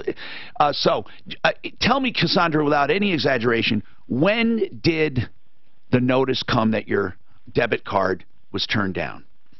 I got the email in January, so I have the email. It came January 31st. It said notice your okay, January 31st. And when was the fire? March 3rd. Okay. So January 31st. So basically February, it was and the one. The second woman told me your policy is canceled, and I said, wait. It's when not did she canceled? I just need to update it. Go ahead, sorry. The second woman told you your policy was canceled after you tried to put in a claim. Yeah. Now I want to ask you something, Cassandra, because no one knows this case. No one from the insurance company. No one knows your address. No one knows anything. I want to know, truly, did you intend? And please be honest, did you intend on renewing that policy? Yes, absolutely. It's not that I wasn't renewing it. My policy is active till September 2019, which is what the operator thing said. And yes, absolutely. I keep all of my bills on auto pay. All of them are on auto pay. And this one was on auto pay? Expired, yes, all of them. All of them. That's what the email says. Update your debit card for auto pay. All my bills have always been on auto pay. I did not deliberately. How long have you had rent? How long have you had renters? How long have you had renters insurance? Since I was 18 and I moved out on my own. So it's a good policy. In other words, you're not just trying it out. Okay, No. So Brian, in this case, they're well within their. I don't know. Did they give you an official notice that your policy had lapsed? No. That was my question to you. Are you positive? I never got. Yes, I double, triple checked my emails. I swear to you, I have checked my emails. Okay. I've checked my mail. Now, I've gotten Brian, nothing if that they says did my not policy give her was canceled. notice, what happened? They have a problem. But did they say they sent you notice? What did they say? No. So the first woman that I spoke to, I said, "Hey, I need to make a claim." She got all my information down, my address, what Who's the happened, and she carrier? said, Who's the carrier? Progressive. They're a good company. And she said, "Okay, I'm going to transfer you over to customer service. You'll finish paying your bill, get your bill." Who's your get your agent? new card on file." Who's your agent? I'm not sure. Well, do you go directly to Progressive or do you use an agency like, Compass Insurance or blah, blah, blah? I just do it all online, and I just called. And is it Compass.com, Compass, whatever? Is it Progressive.com? It's, crap, I don't remember the name. But, yes, I know what you're talking about, and it's not Progressive. It's something with an H. Okay. Listen, Brian, what do you think? Yep. Do you think they'd have... I'd be happy to look into it a little bit Now, more. listen, here's what we might... Cassandra, we can't promise anything, but Brian, I know. He knows what to ask. And he would ask for the notice. And, Brian, do you think they won't lie and manufacture it, will they? I mean, No, they can't. And we'll just hear what they say. And, there is a requirement that they have to send out the notice of cancellation. So, now, if there has to be something that got sent out. Cassandra, if they can point to a date and that email they can show us, they're not going to fake a header and all of that. They don't have a department. I know. They don't have a department of cheating. So, really, now, if it was, no, I'm serious. There are some companies that would, but mostly smaller companies. I mean, in other words, there's no one at Progressive who's personally going to lose any money over this. So I don't think they would stretch the truth for that. I don't see that. Usually, no, I don't either. Usually when we see cheating, it's when, let's say, an agent forgot to pay a premium or kept it, or somebody didn't renew on time, or I don't know, or someone misrepresented a policy and you thought you were covered, and he you know, I don't know. He might falsify something saying, well, you know, a few days after you signed up, you got a letter saying, clarifying it. But I don't see that on large scale like this. I mean, we did have some cases in the old, you know, Allstate was accused and their adjusters came out against them saying they were encouraged to lie and stuff. I don't know if you remember that scandal, Brian, but that, you know, that was a big one. Yeah. And there were different, but I'm with you though. I don't foresee that being the case. But if you want to give her my contact information, yes, we'll look into it. We'll see if we can help her. And anyone looking for, hang on there, Brian. But anyone looking for help, Suzanne, get on with Cassandra. Let her know how to get in touch with Brian. Cassandra, let us know how it works out. Brian, let us know. Yeah. So here's the deal. We have another question for you. So we have neighbors, and one neighbor's trampoline in the windstorm got tossed over to hit. What happened, Mark? It tossed into his yard and a big gust of wind and tossed hit something, it over, hit the fence, caused some damage. Yeah, so he wants to know, shouldn't the neighbor put in a claim for his trampoline ruining my fence? And I said, well, I would think the natural progression would be your insurance company covering it, and then if they have to, they'll subrogate, and then he would put in a claim for his. I don't know. But the problem was his deductible is higher than what the damage is going to be, is what he said. Yeah, but what do you think, Brian? Yeah, so what's the natural course of events, let's say, that happens most of the time? Yeah, the natural course of events is exactly what you said. You'd make the claim on your own. However, and that's usually like people call all the time because a neighbor's But what about the propriety, the real propriety? Would it be that their liability is responsible, or would they say it's not negligent because it's an act of God? Well, and that's the thing, is it wasn't negligent. Was it that they did not take proper steps to keep the trampoline down? That's where it would go. That's the point. They didn't tie it down. It wasn't tied down. Could that be considered negligence? I don't know. It could be. But then you look, does a reasonable person tie their trampoline down?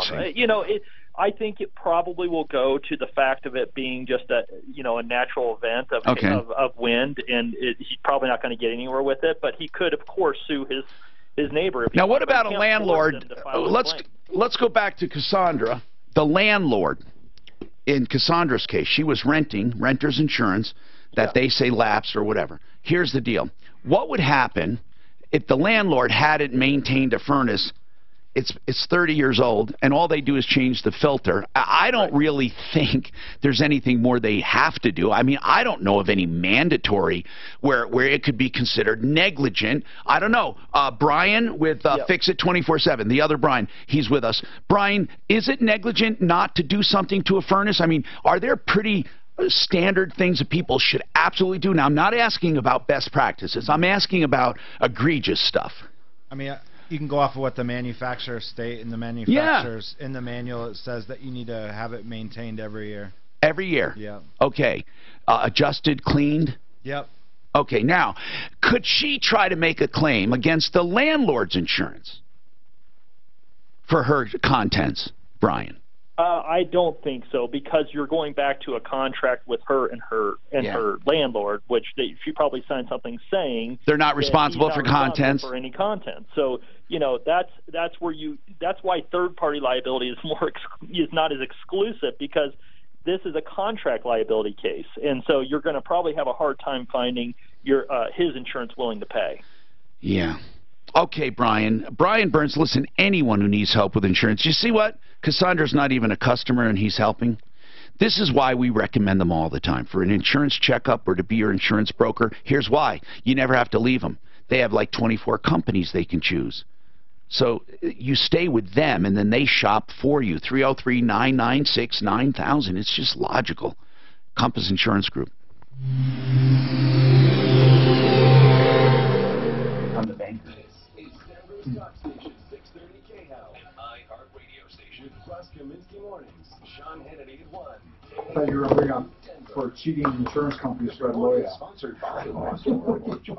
Well, they just don't do anything until you basically sue somebody. Right?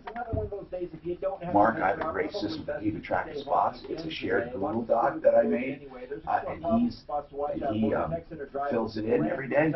So then, look, I keep it really narrow there, and then I just move it over. That's first hour. This is the second hour, and it tells me the spot and the length. First break. It's just like this, all right? Yeah, but it's on there and it's shared. You don't have to. Is that what he prints? Yeah, if you want him to, yes. I mean, you like the printed version, probably. I like this. Well, just because I don't have a laptop up there. Oh, that's right. With you every step of the way. I can't believe Boeing's going down.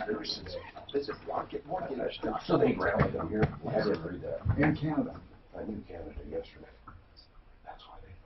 Become the banker. You've heard me talk about that, where you become the banker. Really what it means is overfunding a life insurance policy on purpose, because the extra money above the cost of insurance grows tax-free, and then you can take it out through loans, tax-free, never pay income tax on it, and it's really a great program. 303-779-6600 for a personal seminar, or go to my video to find out more, and that's becomethebanker.info.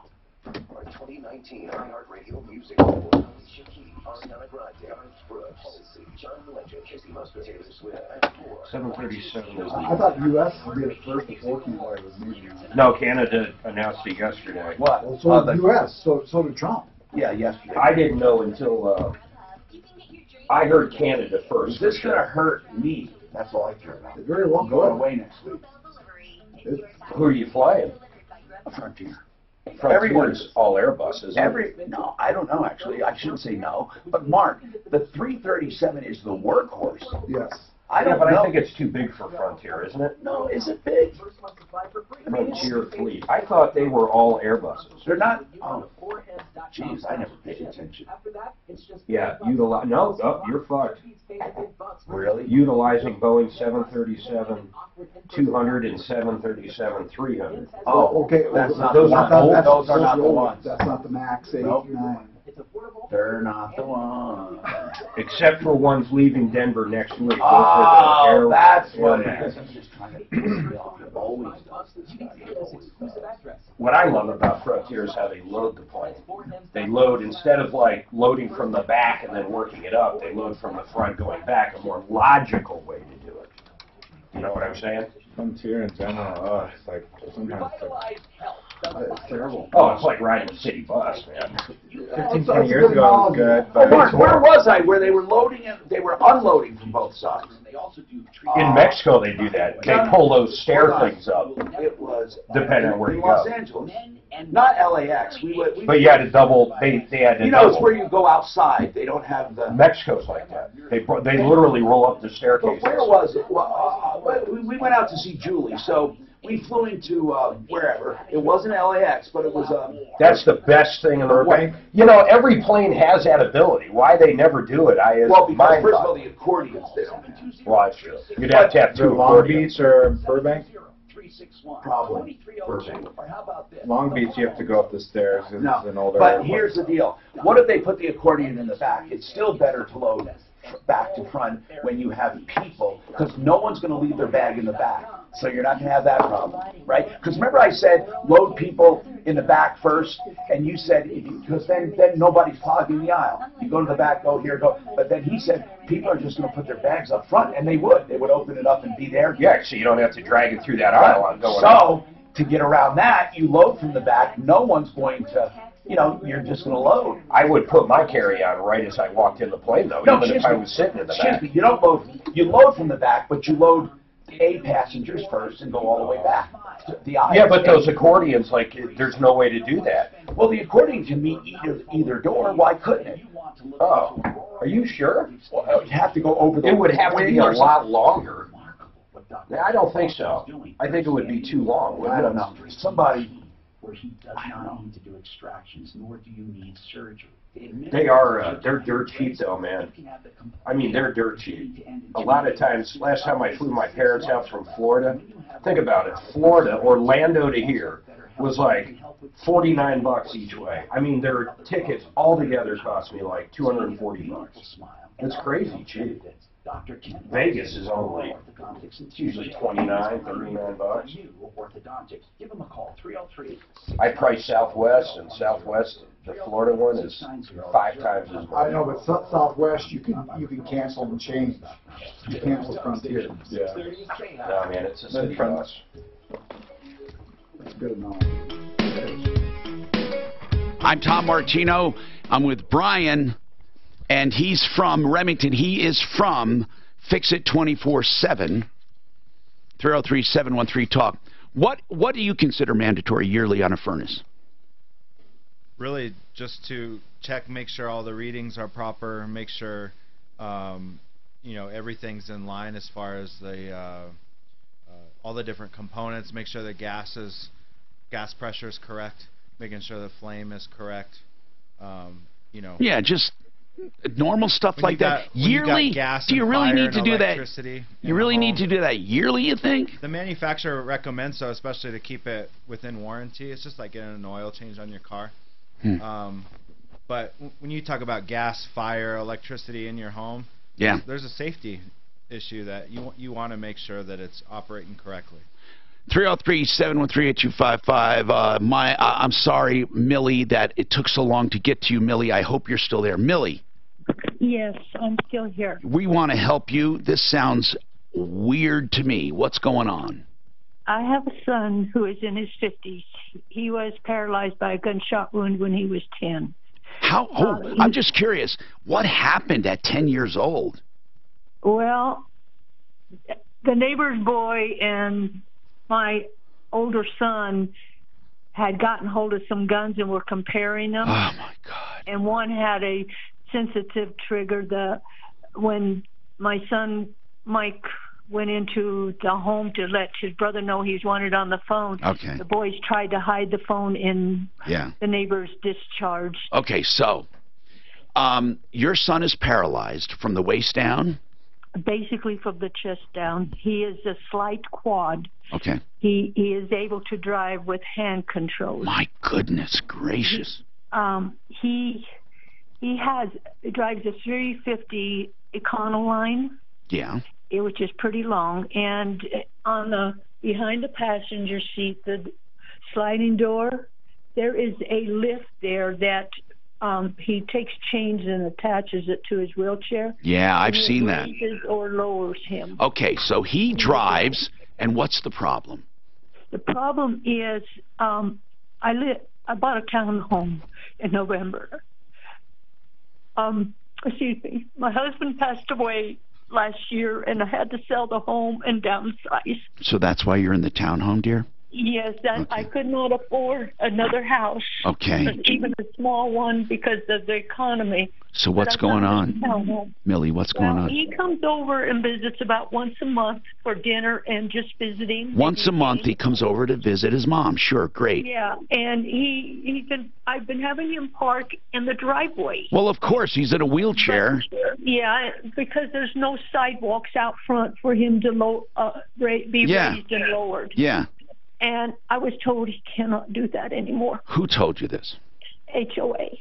You mean to tell me, as I understand it, is there a common driveway, or is it... It's common, but... where he parks, would it block your neighbor? He parks to the far left. Would it block your neighbor would it block your neighbor at all? I believe 2 units share the same drive. Yes, my neighbor curves into hers, and mine is straight. What I'm asking is this: when your son parks, and he parks, as politely as possible to get over as far as possible, does the other place have clear shot to and from their garage? She said she had no problem with it. But Millie, you told me... Hold on. Millie, you said that it might block a little. She said she'd have to tell you if there was an emergency, correct? Yes, that is correct. If he was further over, then he should be. So the problem is not the parking so much as the blocking. Here's what I'm trying to do, Millie. I don't want to vilify. I don't want to vilify the HOA because this makes me want to scream and go over there and slap them all upside the heads. But I don't want to unfairly do this because here's why. Maybe they are jerks, but maybe they truly mean, they could be liable or it could be trouble if he's parked there, even though it's once a month, and this neighbor needs to get out. I want to try to see a reason here so I don't get so pissed off. So tell me there is a lot that they gave you a logical reason. They gave me a logical reason, which I can read a paragraph in this last letter. Do we have the letter, Suzanne? All right, go ahead and read it. Go ahead and read it. Well, in the second paragraph, at the meeting, you reported that your request is not for daily parking in the driveway, but for your visiting son and the accessible van on an occasional basis, and that you have asked your neighbor for permission. This should be sufficient for a variance. But down toward the bottom, they said, after researching and reviewing possible reasonable accommodation options, the board cannot legally allow the van to be parked in the driveway except for loading and unloading purposes. Garage and open street parking is allowed. I talked to my neighbor. We've become very close, and she had a similar issue not too long ago. And she said, Millie, I got your phone number. If I need to leave or if there's an emergency, I can call you or I can come over. Okay, now, hold on. Just as a workaround. I don't see as a variance why they couldn't work that out if she doesn't mind. Just for, not a permanent thing, but just like from even get permission each time. Or how about this? And I'm going to let you talk, Mark, but how about if he got out of the van where he usually does, and then you pull the van in the garage? That's what I was going to say. You were going to say that. Will the van fit in the garage? Or to the street. It doesn't fit. Okay, so listen. Why can't he go to the street? Mark just said this. If he gets out and goes inside, why couldn't you, or does it not have any kind of normal controls? It has hand controls. Only? Only hand controls. There's no way to operate it manually, like with normal dexterity. As far as I know, there isn't. I'd like to know. I've never seen a vehicle ever in my life, ever, that when they adapted it for handicap could not be used. Wait a second. If he pulls up in a wheelchair, though, there's no seat there. What's she going to do? Stand up and drive it? That'd be impossible. No, he sits in a seat. He sits in a seat, You're not allowed to sit in a wheelchair when you drive. Okay. That you transfer yourself. You move your... Okay. Let's find out. You know what? I want to help, Millie. I want to help. So we're not trying to make it difficult. No, I'm not either. But I don't want to be branded as a troublemaker. You're not. Either. You don't sound like that. Hold on, all right? Let's figure this out. You know what? They can do the damn thing. My thing is, who's reporting her? And why didn't she just... If the neighbor doesn't care, it's not like the HOA's patrolling. Yeah, they do. Really? Yeah, and they'll something happened. Mark, it's you. Is this Mark right Sunday afternoon for dinner? No, I already handled it. The only person that's going to report it is Do I have one? What? Once a month? That's the 45. I'm not sure which one is her. It is 45. Blah, blah, blah. I think it's Brian when he's here. They don't want any vehicles like parked in the driveway overnight. Like in our HOA, She's not staying overnight. Yeah, but he just goes for dinner. That's what I'm saying. Did you hear she go a few hours once a month? Yeah, it's kind of weird. It is kind of weird. We're missing something. Somebody had to report But it. it's blocking. They don't want to be liable. All right, we just got a phone call. In fact, Deputy Dan asked me about it. They want to know that weird second you can put on your house. Well, it's a second or a first. It's my bank, my loan, my way, offered by the Paradigm Druid. What's great about it is, if you have this loan on your house and you have normal checking account, right? Every dollar you have in the bank for every day is credited against your balance as if it's paying down the mortgage, so you save interest. Find out more, 720-931-6560, 720-931-6560.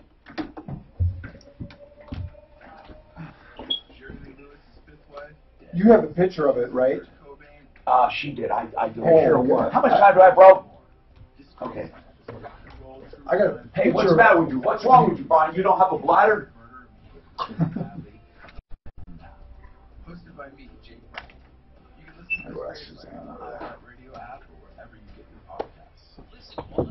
I would just party. You get a slap on the wrist, you get a slap on the wrist, but once a month, a couple hours. Unless they had a code. Roadside assistance, and you get a guarantee replacement. Did you see the house though? No. Here, look. It's a guarantee. I mean, you can guarantee find the link again. It lasts 36,000 miles. So virtually, you have door-to-door direct roadside assistance anytime you need it. And they're your car nanny. That means they'll let you know what you need and when you need it. You become part of the Pro Auto Care family. That's Pro Auto Care in business over 27 years now. I know Al Aramis personally. He's the best. Since 1992, doing it right the first time. We're your professional, affordable alternative to the dealership and chain repair shops. Al Aramis is the owner. Even his son is working there now. You can call him at 303-PRO-AUTO. So that's 2 homes. So he parks to the far left. This one's hers. In Littleton and in So they're saying that this person actually parked way over. Oh no, but he's, who knows how he gets out? I don't know. She said he tries to park far to the left. I'm just saying, nobody's reporting it out unless the neighbor's reporting it. Who else would care? Yeah, who would care? HOAs don't have care for once a month. HOAs don't have people patrolling unless it was an everyday thing and people have reported it. I wonder if they have to. I wonder if there's any handicap rules that would come into play here. You know what I'm saying? Yeah. I've lived in Florida and Southern California, HOA capitals of the world, and unless somebody is consistently having an issue and getting multiple reports, the HOA or the president is one of those guys that's in everybody's business and going by seeing it, but a couple hours once a month, I would just keep parking and hey. Robert Bramwell says he emailed saying you can drive in your chair. So I wonder if we need to bring that up with Tom. I remember one time doing an oil change on a van, and the guy drove in with his electric wheelchair, and then it would lock into place. No, they don't allow that, Mark. They might not allow it, but this guy did it. Big Bear Flooring says you can. Remember, he's the... Oh, he's parallel. Oh, no. You look at all the DOT you want. Even you can't even change a car seat in your car if you wanted to bolt another car seat. Mark, remember when well, maybe they make a certain one, no? Mark, do you remember when I just... I remember this coming up. There are so many things when it comes to seats. It was a cheap-ass lawn chair. It was like $2.50 lawn chair. The kind you stack in the front of K-Supers. First of all, you can't find no fucking seatbelt in the car unless you get a special permission, okay? You have to have to be DOT approved. Show me the DOT reg that allows it. Robert, you heard it. No, seriously, Robert, I'm not trying to give him a hard time, but I know it's... Why are you giving him a hard time? First of all, I knew a guy named Jerry on Santa Fe. He had the name of his... I know it, Jerry. He manufactured... he might know him because he's dead now. He was there for like 30 or 40 years and manufactured wheelchair lifts and accessibility things. I forget what the name of his company was. Jerry, I'm trying to think of his last name. Anyway, that is an absolute... Here's what it says. Sorry, man. Okay. People who sit in their wheelchair while driving or riding in minivans or full-size vans need either a manual tie-down or a power We're talking about lockdown. driving, not sitting. We're talking about driving. No, this is while driving. That's what I said. People who sit in their wheelchair while driving or riding. Okay, what site is that? Is it DOT? Okay, I just Googled it. Okay, you show me. It says here you can switch out any seat at any time in any car. In fact, you can't change. You know, a lot of people don't know this. So you're not allowed. You're not allowed. Oh, that actually came from the Reeve Foundation, Christopher Reeve. I'm not kidding, that original one. Okay. You could drive with Hi, Tom Martino, your troubleshooter. 303-713-TALK.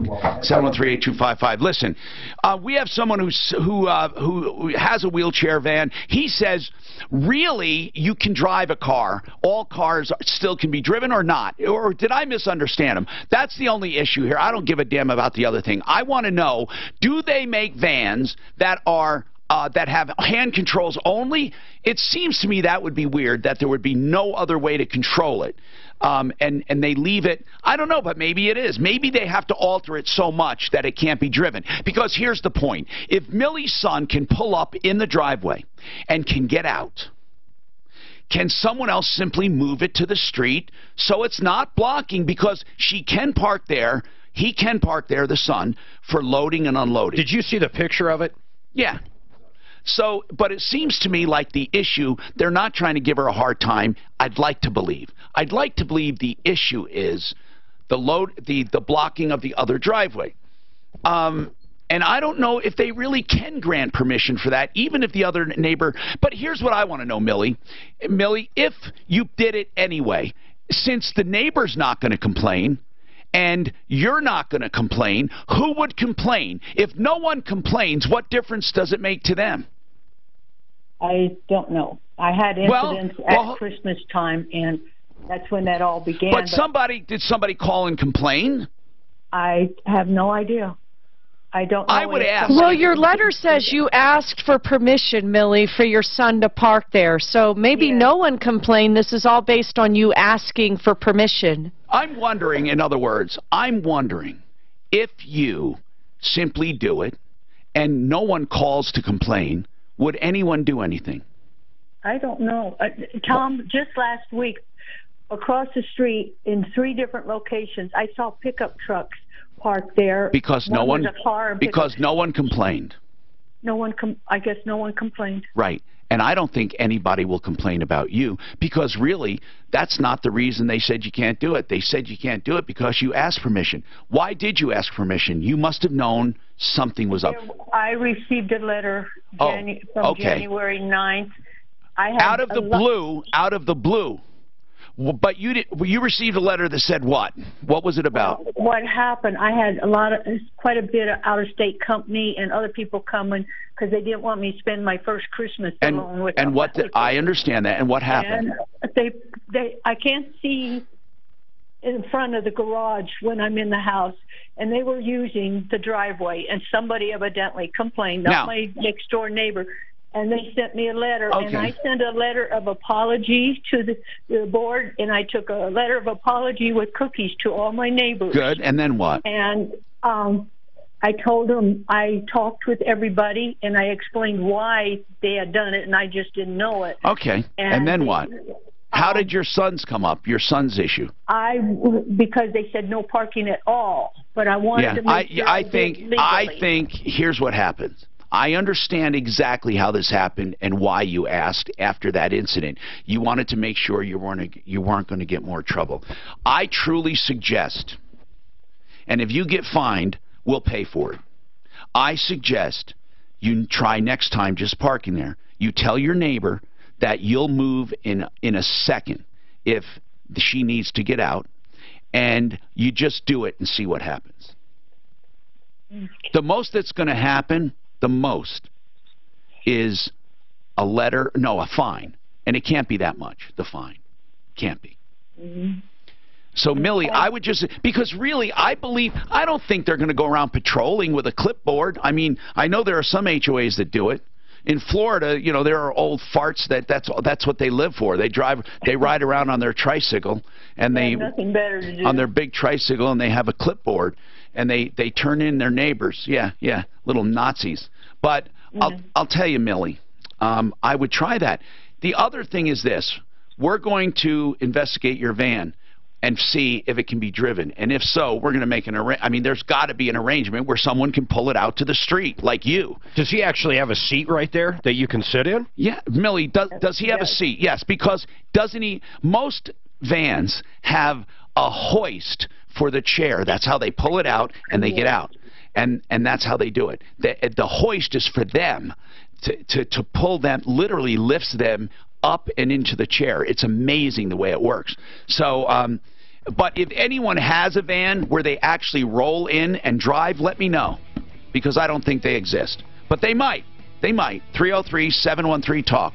713-825. They very well might exist. I've never seen one. Let's put it that way. We got more coming up on the Troubleshooter Show. We have Fix It 24/7 in the house. If you have any questions on plumbing, heating, cooling, electric, or drains, or, of course, any problem, question, or complaint at all, Paula, if you can hang on, I'd like to hear what you say about that renter's insurance and more on the Troubleshooter Show. I grew up in a military family. I think Compass is that's gonna why fix it's it. important to me to remind veterans that it's time. Say that again. I think Compass is going to find out that they didn't do the proper. Yeah. That And I thank you, and American Financing thanks you for your service, and want to see that you receive the greatest savings when it comes to owning a home on the land you once defended. When using your VA benefits, there's no down payment and no mortgage interest required, and you'll receive similar. And you're going to talk about that boy, If you're Santiago. already in a mortgage, it's no problem. You can refinance Santiago. any existing mortgage. Just like to say Santiago. While receiving access Santiago to 100% likes of the salsa. value, that's greater than any other loan program can offer. You watch Seinfeld? Yeah. Active duty I military heard people like salsa because well, they like to say you don't salsa. have to wait to take advantage of such incredible savings. I think people like to drink seltzer with salt. Your financial goals and customize a loan program to fit your needs. Just call 303-695-7000, 303-695-7000, or AmericanFinancing.net. NMLS 122334, regulated by the Division of Real Estate. You know, so many people Ross call had me when they're in Governor Polis on the show today. Oh, did he? Did he hammer him or no?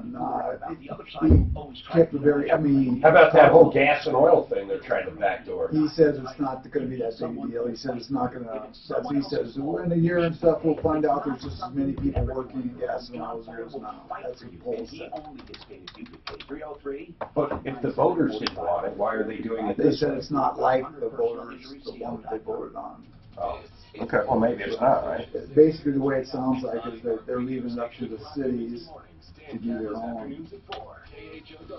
I'm not that against that. Are you? No, not the cities, but the counties could be a big deal. They stop it in the whole county. Gets set to vote on blocking the emergency declaration for wall funding. Dr. Stuart Helmer is live on Capitol But a lot of times, you know, I mean, they can drill.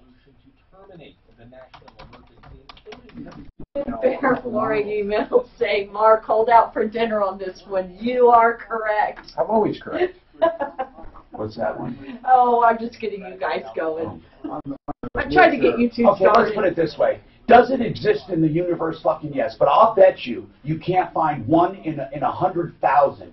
Every single one I have ever seen is a hoist. And I've never seen where you pull up and lock it in place, but it might exist. But go out and look at it. I've definitely seen one. Why don't you email Chris Is it Fisher? common? Ask him. I mean, is it fucking common? Who gives a shit? I would not guess even the most issue. people wouldn't need it. Jesus Christ! I mean, it's not even the issue. The point Because is, it makes we're working on a fucking problem, and I say, oh no, you know that has a regular seat in it. Oh, they don't all have regular seat. I mean, fucking who cares? I mean, that's what I'm getting at. We get hung up on such bullshit. Who fucking cares? It's not even. If it was part of the problem, I would say, oh, good. Well, we're not sure it's not part of the problem. No, it's not, because he has a regular seat. He has a regular seat. It's not part of the problem. But does he take the regular seat out? I want to know this.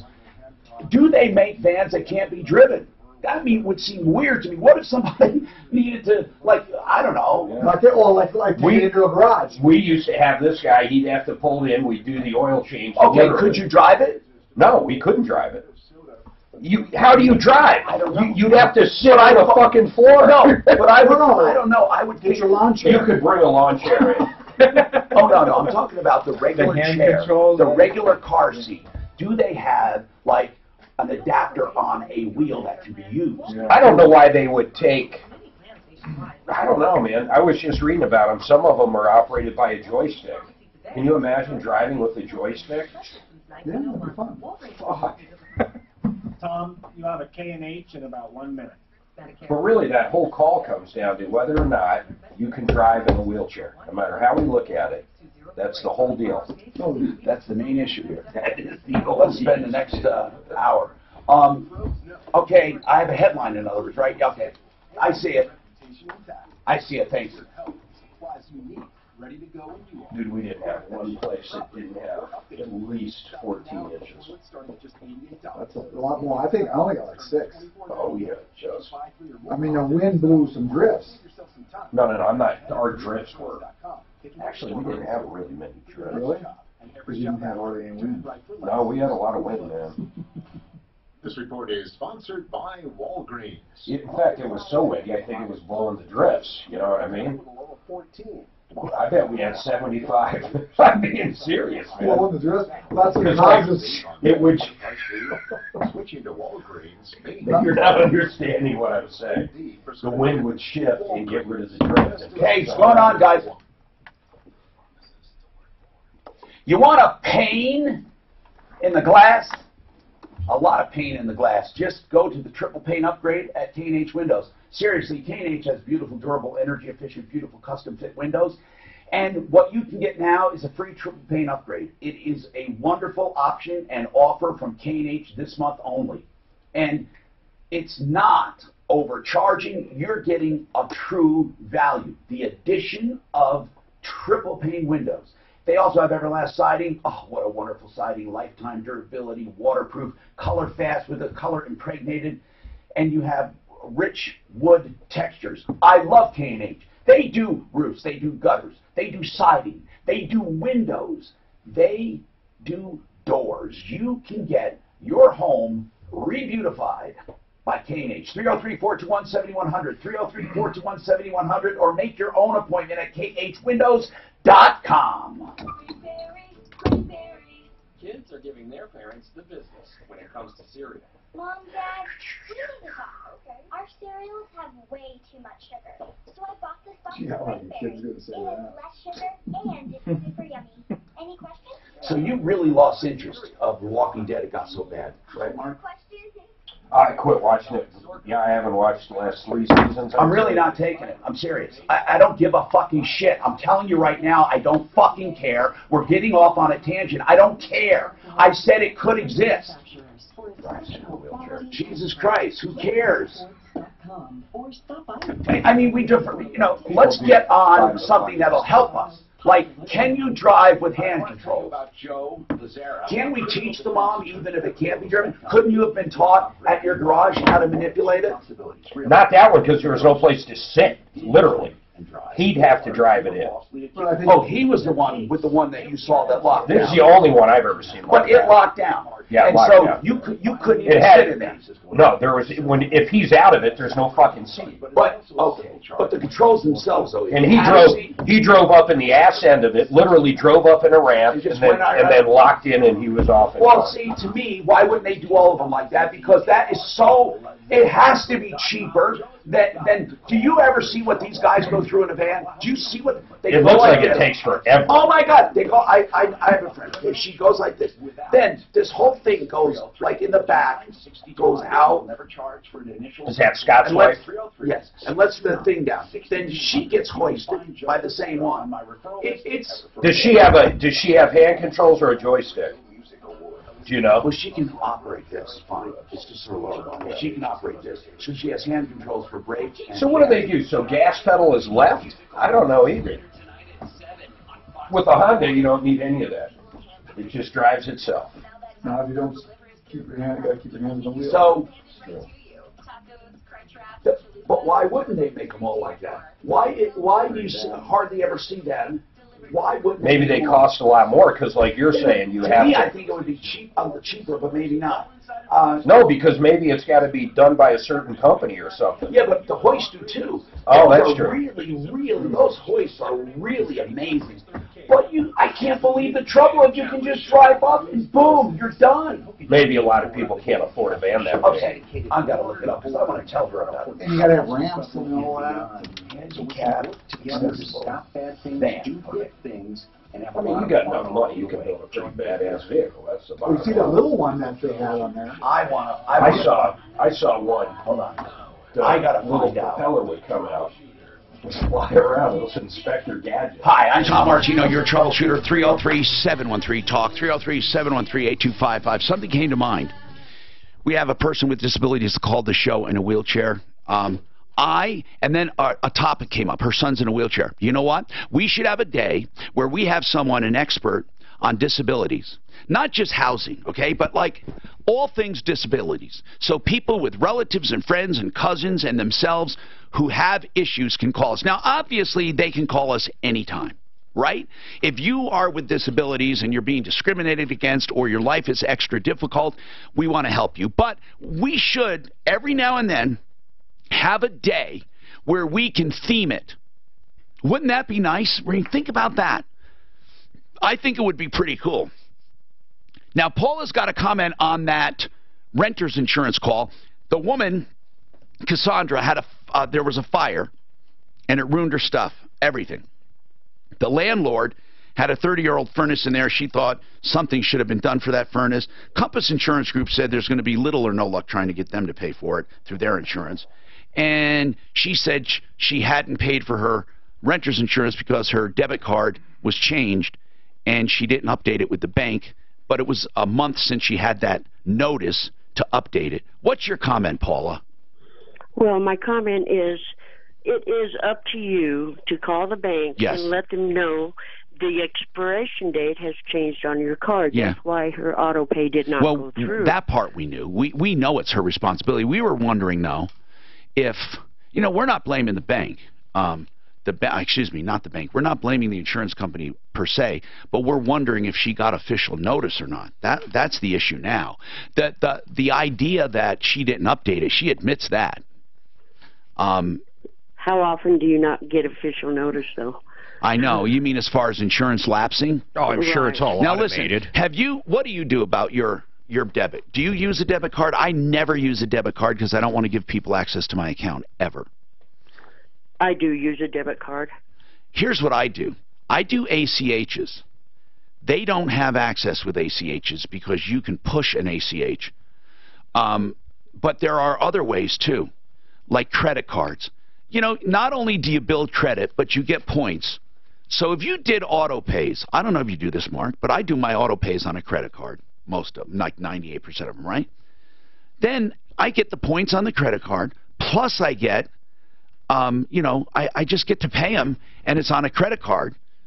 And what I do is I keep track of all of my auto pays. So if something happens to our credit card, I can change it. You know, I have Daphne or somebody go through, Daphne most goes through every one of them and calls and says we have, or goes online and changes it. That's the only pain in the ass. So somebody at Capital One gave me a great idea. They said, since you sometimes have the card you're carrying compromised, the one you carry, you should have two different cards.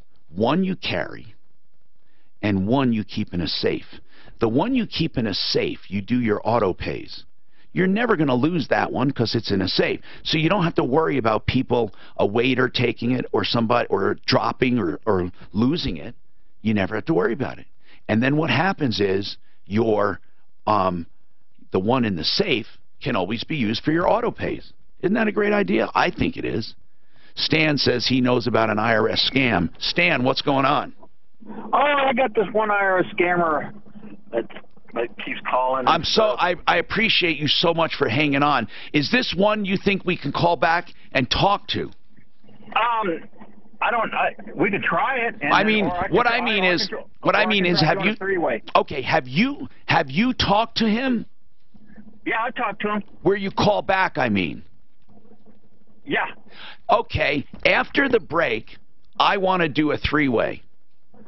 I haven't said that since college. Okay, so hold on a second. Well, when I wanted to call home, I mean, to my mom.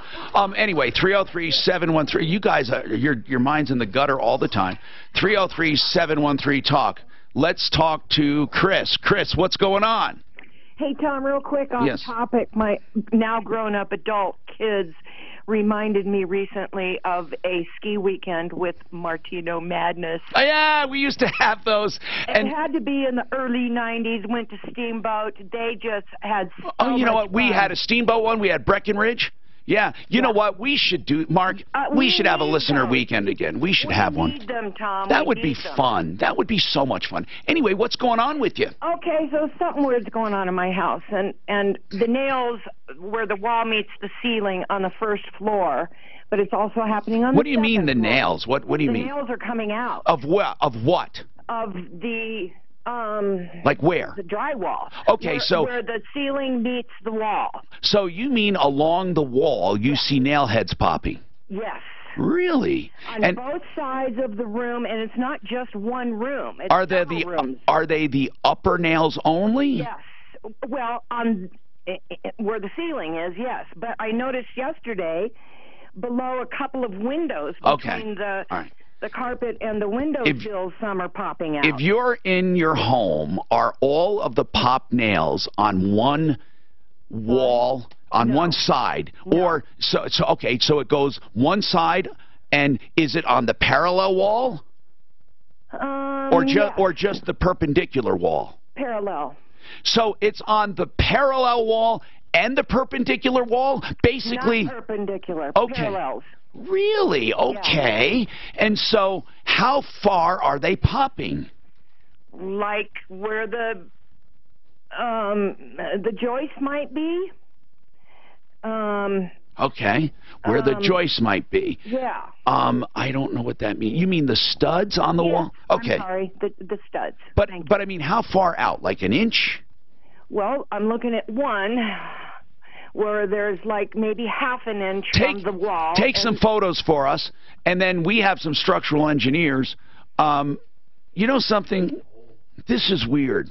How old is your house? 40. It was 1980. And you just, hold on, and you just noticed this. Well, this has been going on for months, but it's been just recently, in the past month, these ones below the windows are popping out. What do you think it is, Mark? It sounds like a shifting to me, for sure. Brian, what do you think? It sounds shifting. All right, 303-713-TALK, 303-713-8255. All right, what we're going to do is we're going to get Stan back, and we're going to do this conference call with the scammers. But don't do it, Stan, until we come back, okay? I want to make sure you get it. Thanks. This report is sponsored by... You see all those people that called and said Tom was wrong? That's wonderful. That's not what the show's about. All right. I mean, I really mean that. I mean, it gets to a point where it's fucking stupid. Who gives a shit? It's not something we're doing. I didn't even say it that important. It's not that important. It's not what is going to cause someone to what? Do what? There's one on Facebook that says they call that a menage. A menage a trois. A menage a trois. What does that mean anyhow? Is that French? Latin? Yes, menage. It's French. I don't know. It's got to be French. No, it is. But menage a trois. Trois is three. Trois. So menage. Something with three. Hold on. Let's do Google Translate. Do Google Translate. 2 plus 1. Google. You guys, I was talking about calling my mom. You can't do. I could never do a three-way with another guy. No way, Jose. How about with 2 other guys? I'm sorry. Can I do it right after this? Okay. Menage a trois? A menage a trois. A menango. Waffle House. Boy 3 killed in Waffle House parking lot. Well, don't we have... Is Eagle still on or not? He's not on? Is he still on or not? Okay, who do we have? Do we have any? I got it. David Salisbury does wills, estates, trusts, estate planning, trusts, special needs trusts, and he does beneficiaries deeds. Whatever you need done, you may not know what you need done. What's good about David Salisbury is he will consult with you free of charge. And then he gives flat rate pricing. So let's say you need a trust. He'll say it's this much. You need a will. It's this much. And you're not going to be nickeled and dimed. I love the way he does business. So if you call David Salisbury, it's 720-493-3911. Or find David Salisbury, S-A-L-S-B-U-R-Y, Salisbury, on our referral list. You can set up an appointment. As I said, initial consultations are always complimentary.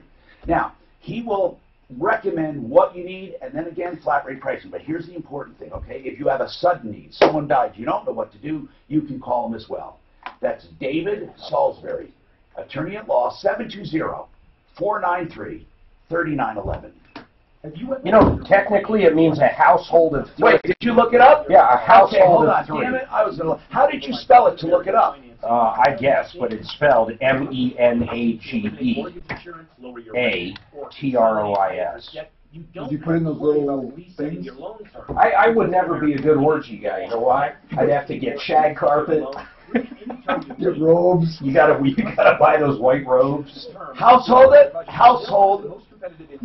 It literally means it's 3 people that live together and have sex, not a threesome. Menage a trois. I always thought it was menage a trois. Household and 3. Household and 3. But you forgot to mention the tilde. The what? The tilde. What's the tilde? When you spell menage. M-tilde-E. N-A-G-E. Oh. Yes! Yeah, okay. You misspelled it. That's what you call it, tilde? That's what you call it? I think it is. So why are some of them the wrong ways? They're different ways. Oh, that's for Asians. Actually, first of all, it's a comma. I don't know. It's a comma. It is a comma, look. And they forgot to put it on the bottom. Well, what's the difference between this one and this one? I don't know why. They're different. Yeah, why is one way and the other's the other way? His diction is off today. I want to have that disability day so we can discuss all of this accessibility. It is a good topic. See if you can find an expert on the wheelchair driving. Yes, on the conversions. Hold on. Frontier, they sell them. Hold on, this one is. Hold on. No, well, yeah, this is okay. I want to see how it works. Where is it? Come on. Okay, no. This is a guy. Hold on. There's a lot of airplanes where they just have the wheelchair. Actually, can you be a commercial pilot in a wheelchair? Actually, that'd be expensive to. Could you convert an airplane? Well, imagine you could, but not. I wonder if anyone has ever converted an airplane. That would be the coolest story in the world for someone on the news. That's buyandbuild.net. You will be thrilled with the thousands you save at Buy and Build. Krista Kafer, evenings at 6. Interviews you won't hear elsewhere. Questions you won't hear asked. Smart analysis and a little sarcasm. The Krista Kafer Show, 6 to 8 p.m. weekdays. Krista Kafer on 630 KHOW. Hi, I'm Tom Martino, your troubleshooter. You know, we should have a section on the referral list for disability stuff and conversions. We're going to work on a day for disabilities, like problems and things. Not just that, but, you know, like we do Car Day, we're going to do one of those now and then. And we're not going to only have those problems, but they will be a priority. And we'll try to find somebody who converts vans to drive with or without wheelchairs, and also with lifts, and find out what is better and how much does it cost and where to find them. We'll also talk about how you adapt a home for disabilities, and if people have had personal experience, I'd love to talk to them. And also, I'd love to talk to people who have actual conversions they use. So let's save it for the Day with Disabilities, and that's when we can get into all the different ways to adapt things. For example, has anyone ever adapted, I know this sounds crazy, but a motorcycle? I don't know. Not for a wheelchair, well, I don't know, not for a wheelchair, but like, have they had to make special adaptations? What about aircraft? That's pretty interesting. So, actually, we could probably just Google that too. All right, here's what I want to do right now. I want to do this IRS scammer. So, Stan. How we doing? Are you ready? I am ready. Now, how are you going to do this three-way calling? How will you do it? I'm going to punch his number on the cell phone unless you want his number too. So are you just, in other words, you're just going to do it on the speaker, right? Right. I'm gonna do a three-way with. I can do a three-way conference call with my cell phone. Yeah, but if you can do a conference call, you have to call us. and we have to give you probably a very special number to do that, right? Because we want. So, Grant, what number do we have that people won't be calling in on that he can do a conference call? Do we have one you can give him behind the scenes? Let's find out. Do we have a number behind the scenes he can call? You don't know? No? What? Maybe what? I will find those numbers out for you. All right, hold on. I'm sorry. We may have to wait another break, but it's worth doing. Now, let's talk about property management negligence. Stephanie, what do you have to say? Stephanie? Hi, Tom. Hi. How are you doing today? Good. What did you want to comment on that woman with the furnace? No, actually, I had rented from a property management company. They had me sign a mold disclosure, and that was fully aware that. And what did it? Wait. What is a mold disclosure? A mold disclosure. It states that there is no signs of any water or mold. And you're a tenant? Yes. So you were a tenant, and why would you have to sign something saying there's no mold if you're renting a place? How would you know if there? Well, they actually had me signing it, stating that they had went through the property and they found no signs of any water issues. So you're acknowledging at the time you move in that there are no issues with mold. Correct. Oh, but man, that's weird because how do you know? You can't verify that with your own eyes, right? I mean, you're not an expert. You're just taking their word for it. Correct. The disclosure really should have said, they told me there was no mold, and I believe them. So I don't know. What happened then? So then I moved into the property. 2 days later, we noticed that the basement was leaking, called the landlords. They came out, cleaned it up, said that they had previous issues with the property flooding in the basement, and said that they would make sure that the property was taken care of and the water issues was taken care of. I lived there for a year, and it continued. I continued to contact them, and nothing was ever done. And they actually did tell me that they knew there was issues with water in. So why did they give you that mold disclosure? To cover their butt, I think. Yeah, but what difference would it make if there was previous problems?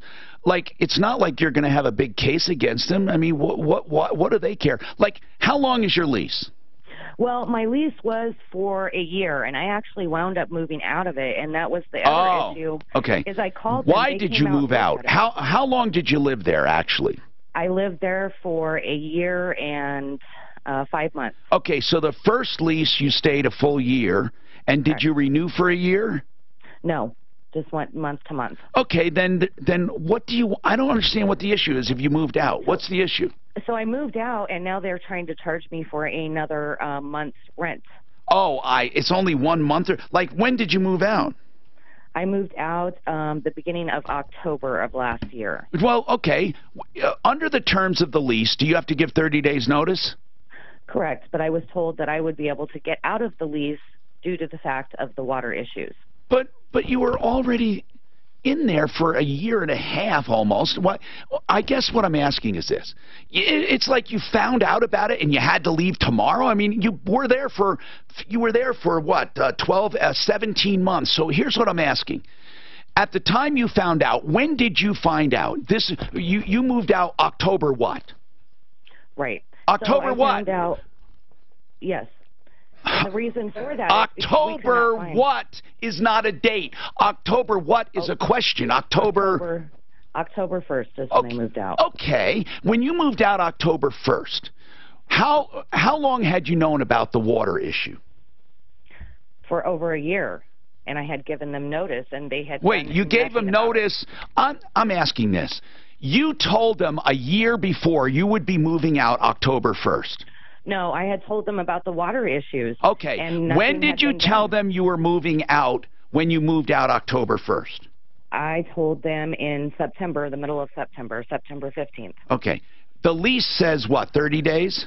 Yes. Okay. Even though the lease expires, the terms and conditions still stick month to month, which means you would have to give a 30-day notice at the beginning before the rent cycle. So that would have been, they're saying you should have given notice you were moving out October 1st on September 1st. Now, I know what you're going to say. You're going to say because there was water and because you told them about it a year ago and because you did not have to give them notice and you had to get out of there in an emergency, you're never going to make the argument. I'd rather be honest with you than to lie to you and give you false hope. You're never going to make that argument, in my opinion, that because you were there for so long, the notion that suddenly you had to get out of there is ridiculous.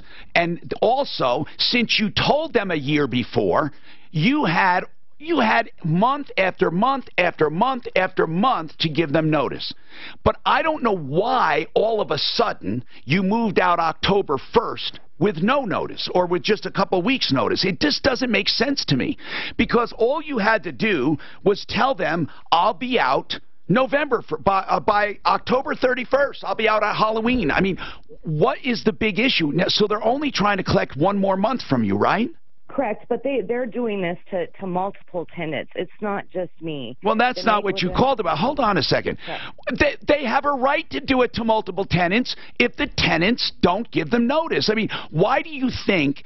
Again, please understand this, Stephanie. I know you didn't call the appreciation, but why do you think that they shouldn't do it? If the lease says 30 days notice and people don't give 30 days notice, what difference does it make if they do it to 100 people who did not give 30 days notice? No, I agree that, but I'm talking about with the negligence to the properties and not fixing them. And, well, okay, but that's a whole, hold on, negligence, that is a whole different issue. That's called constructive eviction.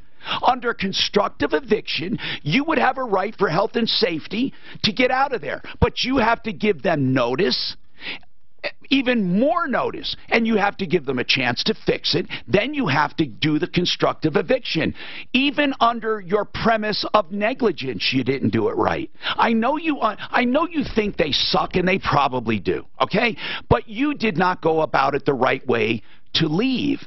I mean, we're talking about 1 month rent, and we're talking about the fact that you did not give them notice, proper notice. I don't know what to say, Stephanie. I can't help you. And now you jumped from, okay, it was for negligence. That's called constructive eviction. Now, Stephanie, even under that, you would have had to give notice. There's no scenario where you wouldn't. 30 days notice? What's that?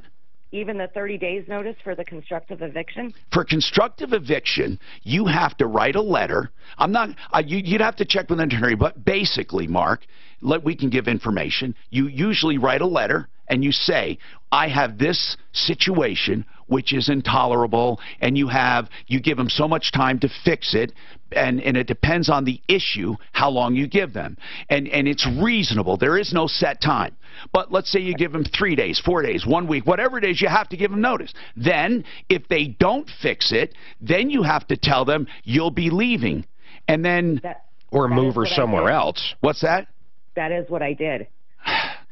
Okay, show me the letters then of your constructive eviction. Show me, and then we'll take care of it, okay? If you did that, if you said you have 7 days to fix this property, or I'm invoking a constructive eviction, or I'm leaving, and then you wrote them another letter saying you have failed to do this, therefore I'm leaving, send me the emails, we'll be done with it. Suzanne, have her send me those emails, and she's good as gold. Good as gold. Instead of arguing with people, just show me the proof.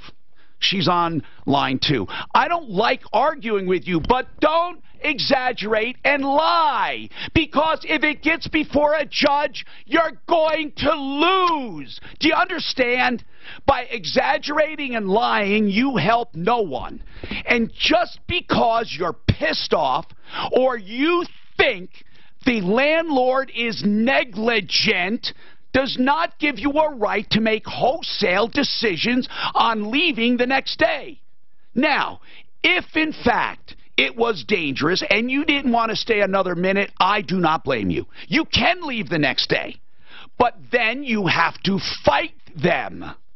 Okay? So, Stephanie, you had a complete right to do what you did. So the way to handle this, if you give me those emails, we will go after the constructive eviction for you, okay? But if you don't have those emails, and I know you don't, but it's okay.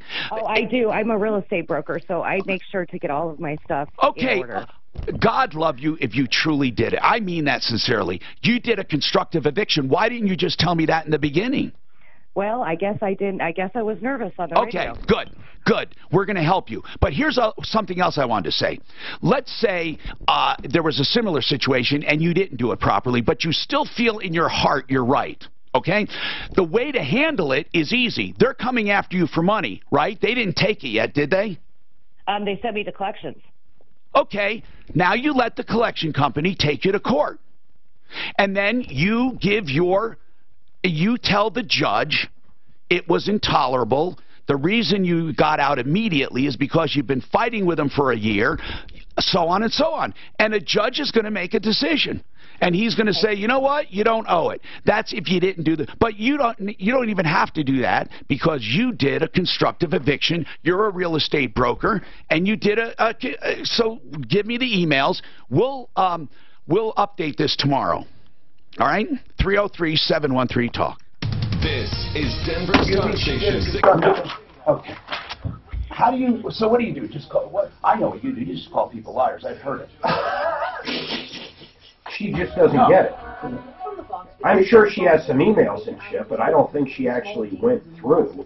You remember how Brandon Sigling used to tell us how you do it? Mark, we have no home inspectors on the roads. See, we need Nate to sell into categories. This is really important shit. I mean, I can't believe we don't have it. And I can't believe that other guy. May I take yours? Yes. Hey, Tom, on that nail I can't believe that other guy got off, Mark. I know. I couldn't believe it either. On the nail popping off, the guy says that. He'll never get better publicity or coverage. We always talk to him. It was amazing. On the nails popping out, he said, the guy came on YouTube and said that he's seen that before where the studs get wet and then they swell, and then when they dry out and shrink, it leaves the nail popped out. That makes sense. Yeah, I guess. And he was getting the wet suds because of his ice damage. Is what he said.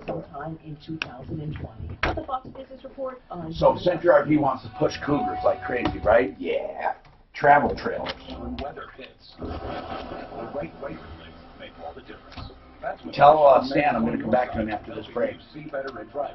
And you're going to do Santiago, remember? You know what? We may as well wait until you get out tomorrow.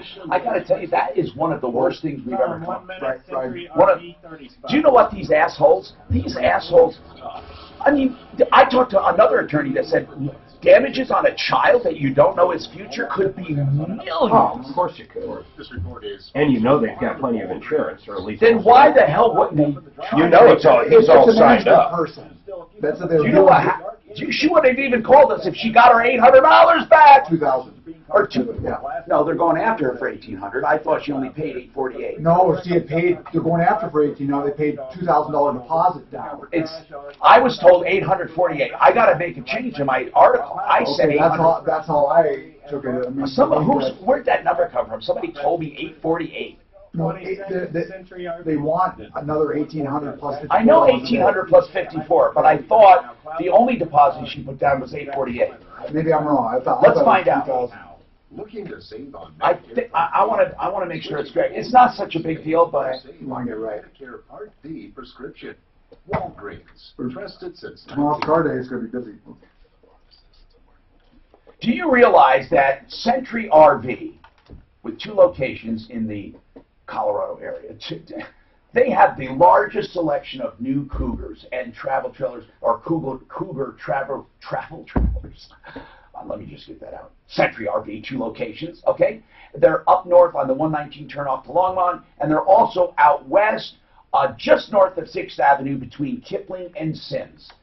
CenturyRV.com for your cougar travel trailers plus motorhomes and all kinds of RVs, new and used, and service department second to none. That's Century RV, 303-453-1111, 303-453-1111. iHeartRadio gets you in that St. Patrick's Day mood with our own original station, Shamrock Radio. Everything from traditional Irish jigs to party songs known around the world. So get your green on and let iHeartRadio be your St. Patty's You know what I found, Mark? We can give as much legal information as we want. We just can't give advice. Do this, do this, do this. You can say the law says this, the law says that. Yeah. You can say, oh, I've seen this happen, I've seen that happen. This is what you need to do. You know, there's a fine line. But we keep that thing But like you. do you know even an attorney can't do that? Did you know that? Oh, really? Unless he's engaged. That is very important. Well, how does that guy do it on the radio? If you listen to him and he's smart, are you talking about handle on the law? Yeah. He doesn't. You listen to him. I like him. He'll tell you. I like him too. No, but he's an attorney, isn't he? I know, Yes. but you just can't get flippant advice. But he'll tell you. Now, I'm not representing you. This is not legal. You listen to him. Okay. He's got a good show, man. I like He this is show. good. Not only But that, you know, he covers a broad band. No, he is so good. He doesn't do just law. They put him on every day on LA. But he really. I think they put him on the morning show. He goes after.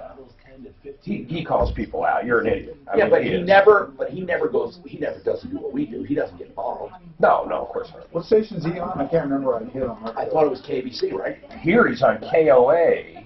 When? Just on Saturday, I think. I like him. No, but Mark, that show is a different show. That's what he got famous on, and he was so good that put him on. What's our friend? What's her name? Oh, I know who you're talking about too. Damn it! Why can't we think of her name? Who married Don Martin? Don Martin. I know it, and we love her. She's so cool. Yeah, Robin. I'm Tom Martino. Fix It 24/7. Let's do it, man. Do you have a special for us? Yes, Tom. Absolutely. What is it? Well, you know, we're in the winter here, and we're getting into AC tune-up season. Yeah. And now normal tune-ups are into the hundreds, but you guys have been doing them for $39. Yes. So is that the special? Well, a lot of people didn't get their furnace checked either, so what we'd like to do is do a combo. For what? For 39? Actually, we're going to do a combo for $48. 48 now, it's not going to be today or tomorrow. Obviously, it's still cold. We're still doing a lot of furnaces, but you know, if you want to book the end of March, early April, anybody who calls today. So for $48, if you call today, you will get a complete cleaning, adjusting, checking, diagnostic of your heating furnace and your entire AC system. Absolutely. Now that's pretty cool. A lot of people A lot of people wait till it gets really hot and then something breaks. They didn't get it checked. No, seriously, that's a good. Get out in front of it, just have to schedule. You just have to call today and schedule. Yep, get it scheduled. But get it done sometime in the future. But you'll be in time for the heating season. And trust me, it's going to happen, right? We're going to get warm weather. So the deal is this, $48 for both. They usually, charge about $180, $190, whatever, for diagnostics, really. But since they've been on this show, they've been charging $39, which in itself is a steal. And it's $39 for the furnace or $39 for the AC. They're going to combine them and do both for $48. And truly, they take them apart to the extent they can. Absolutely. And and then do adjusting and tune-up and cleaning. It's not just a look. Okay, let's keep talking here. Ruth, you have something to say about Fix It. Go ahead. I do. I had your special. I took advantage of it last August, and David Newman came out and cleaned my furnace, serviced it, made some... Now, were you shocked at how thorough they got? Oh, my goodness. I know it. I had never seen it in decades of home ownership, the thorough job he did. This last weekend, my pilot light went out, and with the forecast of the blizzard coming, I was concerned about getting my heating going. Yeah. They sent him out, and again, in a matter of just a little time, he had everything running again, and was just as thorough in making sure that I'm safe. And I totally appreciate the company and the fine job that David did. Thank you so much, Ruth. I appreciate that feedback. Ruth, I appreciate them, and I appreciate you for letting me know and for using the referral list at referralist.com. Here's the deal. They don't just talk the talk, they walk the walk. They really do. Now, that's that $39 special. How do you beat that to find any problem? God, no matter how long it takes, and when they find it, they even credit you that $39. One guy said because of that credit, it took care of the cleaning of his little thermocouple, and the guy said, don't worry about it, we got it. Mike, what's going on with you, Mike? Hey, Tom, when I die, does my current wife and my ex-wife split my benefits? They don't split them. They each get full half or whatever they get. In other words, if you were married 10 years or more, to 4 or 5 or 6 women, it doesn't matter, 10 years or more, okay? They will get, what is it, half your benefit, whatever it is, whatever one would get, they all get. Let's put it that way, okay? Okay, so, but if I wasn't married, would she have gotten 100% or just 50%? No, they always get whatever the percentage is, and I don't know what it is. I think it is half or close. Okay, so let's say it's half, for argument's sake. Having 1 ex-wife, 2 ex-wives, or 3 ex-wives does not affect any of the ex-wives. Good. That's all I need to know. But tell Mark I'm the one that was on Price is Right, and I thought of him. Did you? Were you really on Price is Right? I saw the video, man. He had a Hyundai in his Showcase Showdown. Oh man, when was this, Mike? It aired the 28th of February, but we were on the 8th of January. I won $14,000, $13 in cash, $1,000 in merchandise. Planko. Did you have to pay taxes? They took $900 out for California tax, and then next year I got to claim it on my federal. That's very cool. Okay, Stan the man. Let's do it. Yeah, you want to now? Do we have a number he can call, Suzanne, or how do we do it? I thought we were going to get a number. I think you want have him dial from this right now while we have him on. Okay, so he can dial, leaving us on hold. Okay, yeah. Go ahead. Just in case, his number is 703. Hold on. 6614928. Okay, I didn't get it, but go. 703. Yeah. Is his number. Yeah. 6614928. Okay. All right. I didn't. Just go ahead, man. Just go ahead. All right. I'm listening. So he said 703. What, Mark? I didn't get that. I have no idea. He just kept saying it so fast. 261. Now I got the rest. Okay, I just didn't get the 261. 703-261. 4928. He's calling him. I want to hear this. Hut. What's that? Yeah, so this is the IRS, supposedly. Man, it's amazing how prolific this scam is. I bet they have a accent. Do you think it must be working? I mean, you know, the best one was at it was either Excel Energy. Oh no, that one got me. I put it on hold. I thought this might be real. It was so crazy real. But it wasn't real. They copied their menu. They were copying. It was a voice prompt that they copied from Excel. How smart is that? And they played it. Hello? Yeah, I hear that. Yeah, I hear that. I was trying to get them on the line. Okay. Our first on-air menage a trois. Yeah. But it's a Arlington, Virginia number. Okay. But they're probably overseas somewhere. Yeah. Listen, man, the IRS is not doing these calls, so we're pretty firm. Do they take iTunes or eBay cards? I know, it's so ridiculous. It's just a matter of trying to scam these scammers, you know? Yeah. So listen, I want to talk. You would think with the NSA that they ask for these numbers and and start them or something like that. Did you dial it and it's not ringing? No, they're. I think they got a voicemail and stuff. Oh, so did you punch? Well, did they answer and you punch something? No, they answered with their kind of like, I think their voicemail. Well, that's what I'm asking you, Stan. What are we on right now? Did you call? Yes, I called. And are you waiting for someone did they transfer you? No, they didn't. I think they got a call waiting or something like that. Well, they have nothing. I mean, where did somebody say, hold on and we'll get back to you, or are we just sitting here? I think we're just sitting here for right now. Well, that's not going to work because I don't think you connected is what I'm saying. Let me try it again here. All right, I'm going to take a break. Hold on. Tell him to hold on. We'll do it right after this break. This report is sponsored by Walgreens. South of town, I-25 remains closed from Castle Rock. They'll take up 15 minutes. That was the worst. Why? Tell me this. Why is it that I can't, no matter what I do, keep the corner straight? Because you chew on it. No, I don't do anything. Mine doesn't. That's not. All I do is flip them. You fiddle faddle. I don't fiddle. Oh, look at it. No, Mark, mine does it. I did you not. Fiddle faddle. No, I don't. Mark, I even pressed it with water, and I tried to, and I put a weight on it overnight. Certain books do it. Not overnight, but for the length of the show. Just go handle your menage. Fiddle faddle. You fiddle faddle. Now we're gonna get on that. Can we get a call in and why your pages turn up? 5 seconds. But you guys are You're back to the pharmacy. Budget A1 transmission and auto repair is crazy. You know what? They will remove a transmission, take it apart, lay out the parts, mic them, check them, and give you a complete estimate for a rebuild. Free! Now, they want to make sure you're inclined to get it fixed, but you're not obligated. If you decide not to, no charge. If you get it done, they don't back charge you. If you take it somewhere else, they don't charge you. It's just free. 303-781-9858. That's 303-781-9858. And I'm not even on that much coffee right now. 303-781-9858. It's budget A1 transmission and auto repair. 3 adults in America have pre-diabetes, but most don't know it. So let people know it can be reversed. Sometimes I get crazy, just crazy. Professional basketball players I'm crazy for you. In reverse. I'm only dunking with reverse windows. I drove home with a You know, on that deceased spouse, I think they get the full thing. I gotta do my own little Simply Floors after this.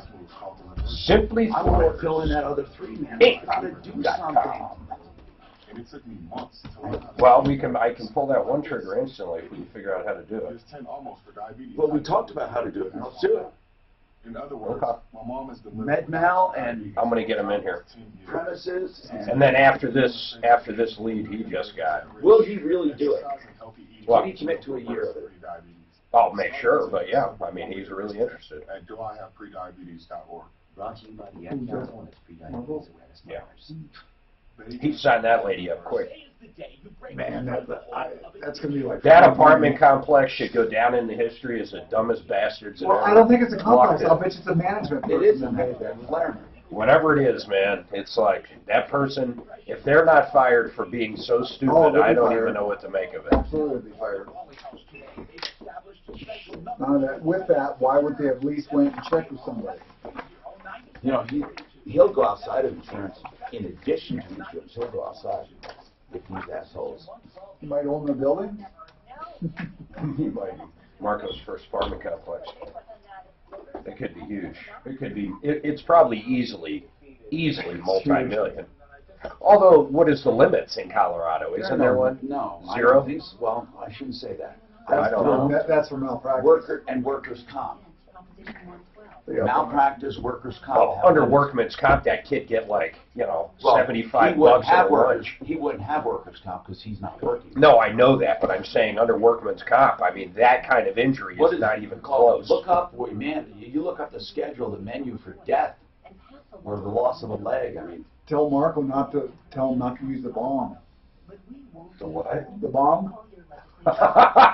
Before court. Is that what's that? Kramer got burnt by the coffee, and Jackie had Starbucks all ready to pay out big money, but he put on a bomb, and the bomb got rid of the burn. Oh, no. I didn't tell you to put on a bomb. Who said to put on a bomb? Who uses a bomb? The bomb fixed it? The bomb fixed it. And then he ended up settling for... Do you know that guy could have had a show? You remember he settled for coffee for life. He settled for caffeine. Tom Martino here. If you're looking for floors and you want designers to help you free of charge, and you want the best installation in the business, and you want the cheapest prices, but the greatest quality, I know that sounds like a lot, but it's true. You know how I talk about Frank Duran, RealEstateMan.com? Well, that's how I feel about Buddy Mitchell, too, when it comes to his business. SimplyFloorsInc.com, 52nd Award, SimplyFloorsInc.com. You can even make your own appointment. Let's go, Stan. Okay, Stan, let's try again.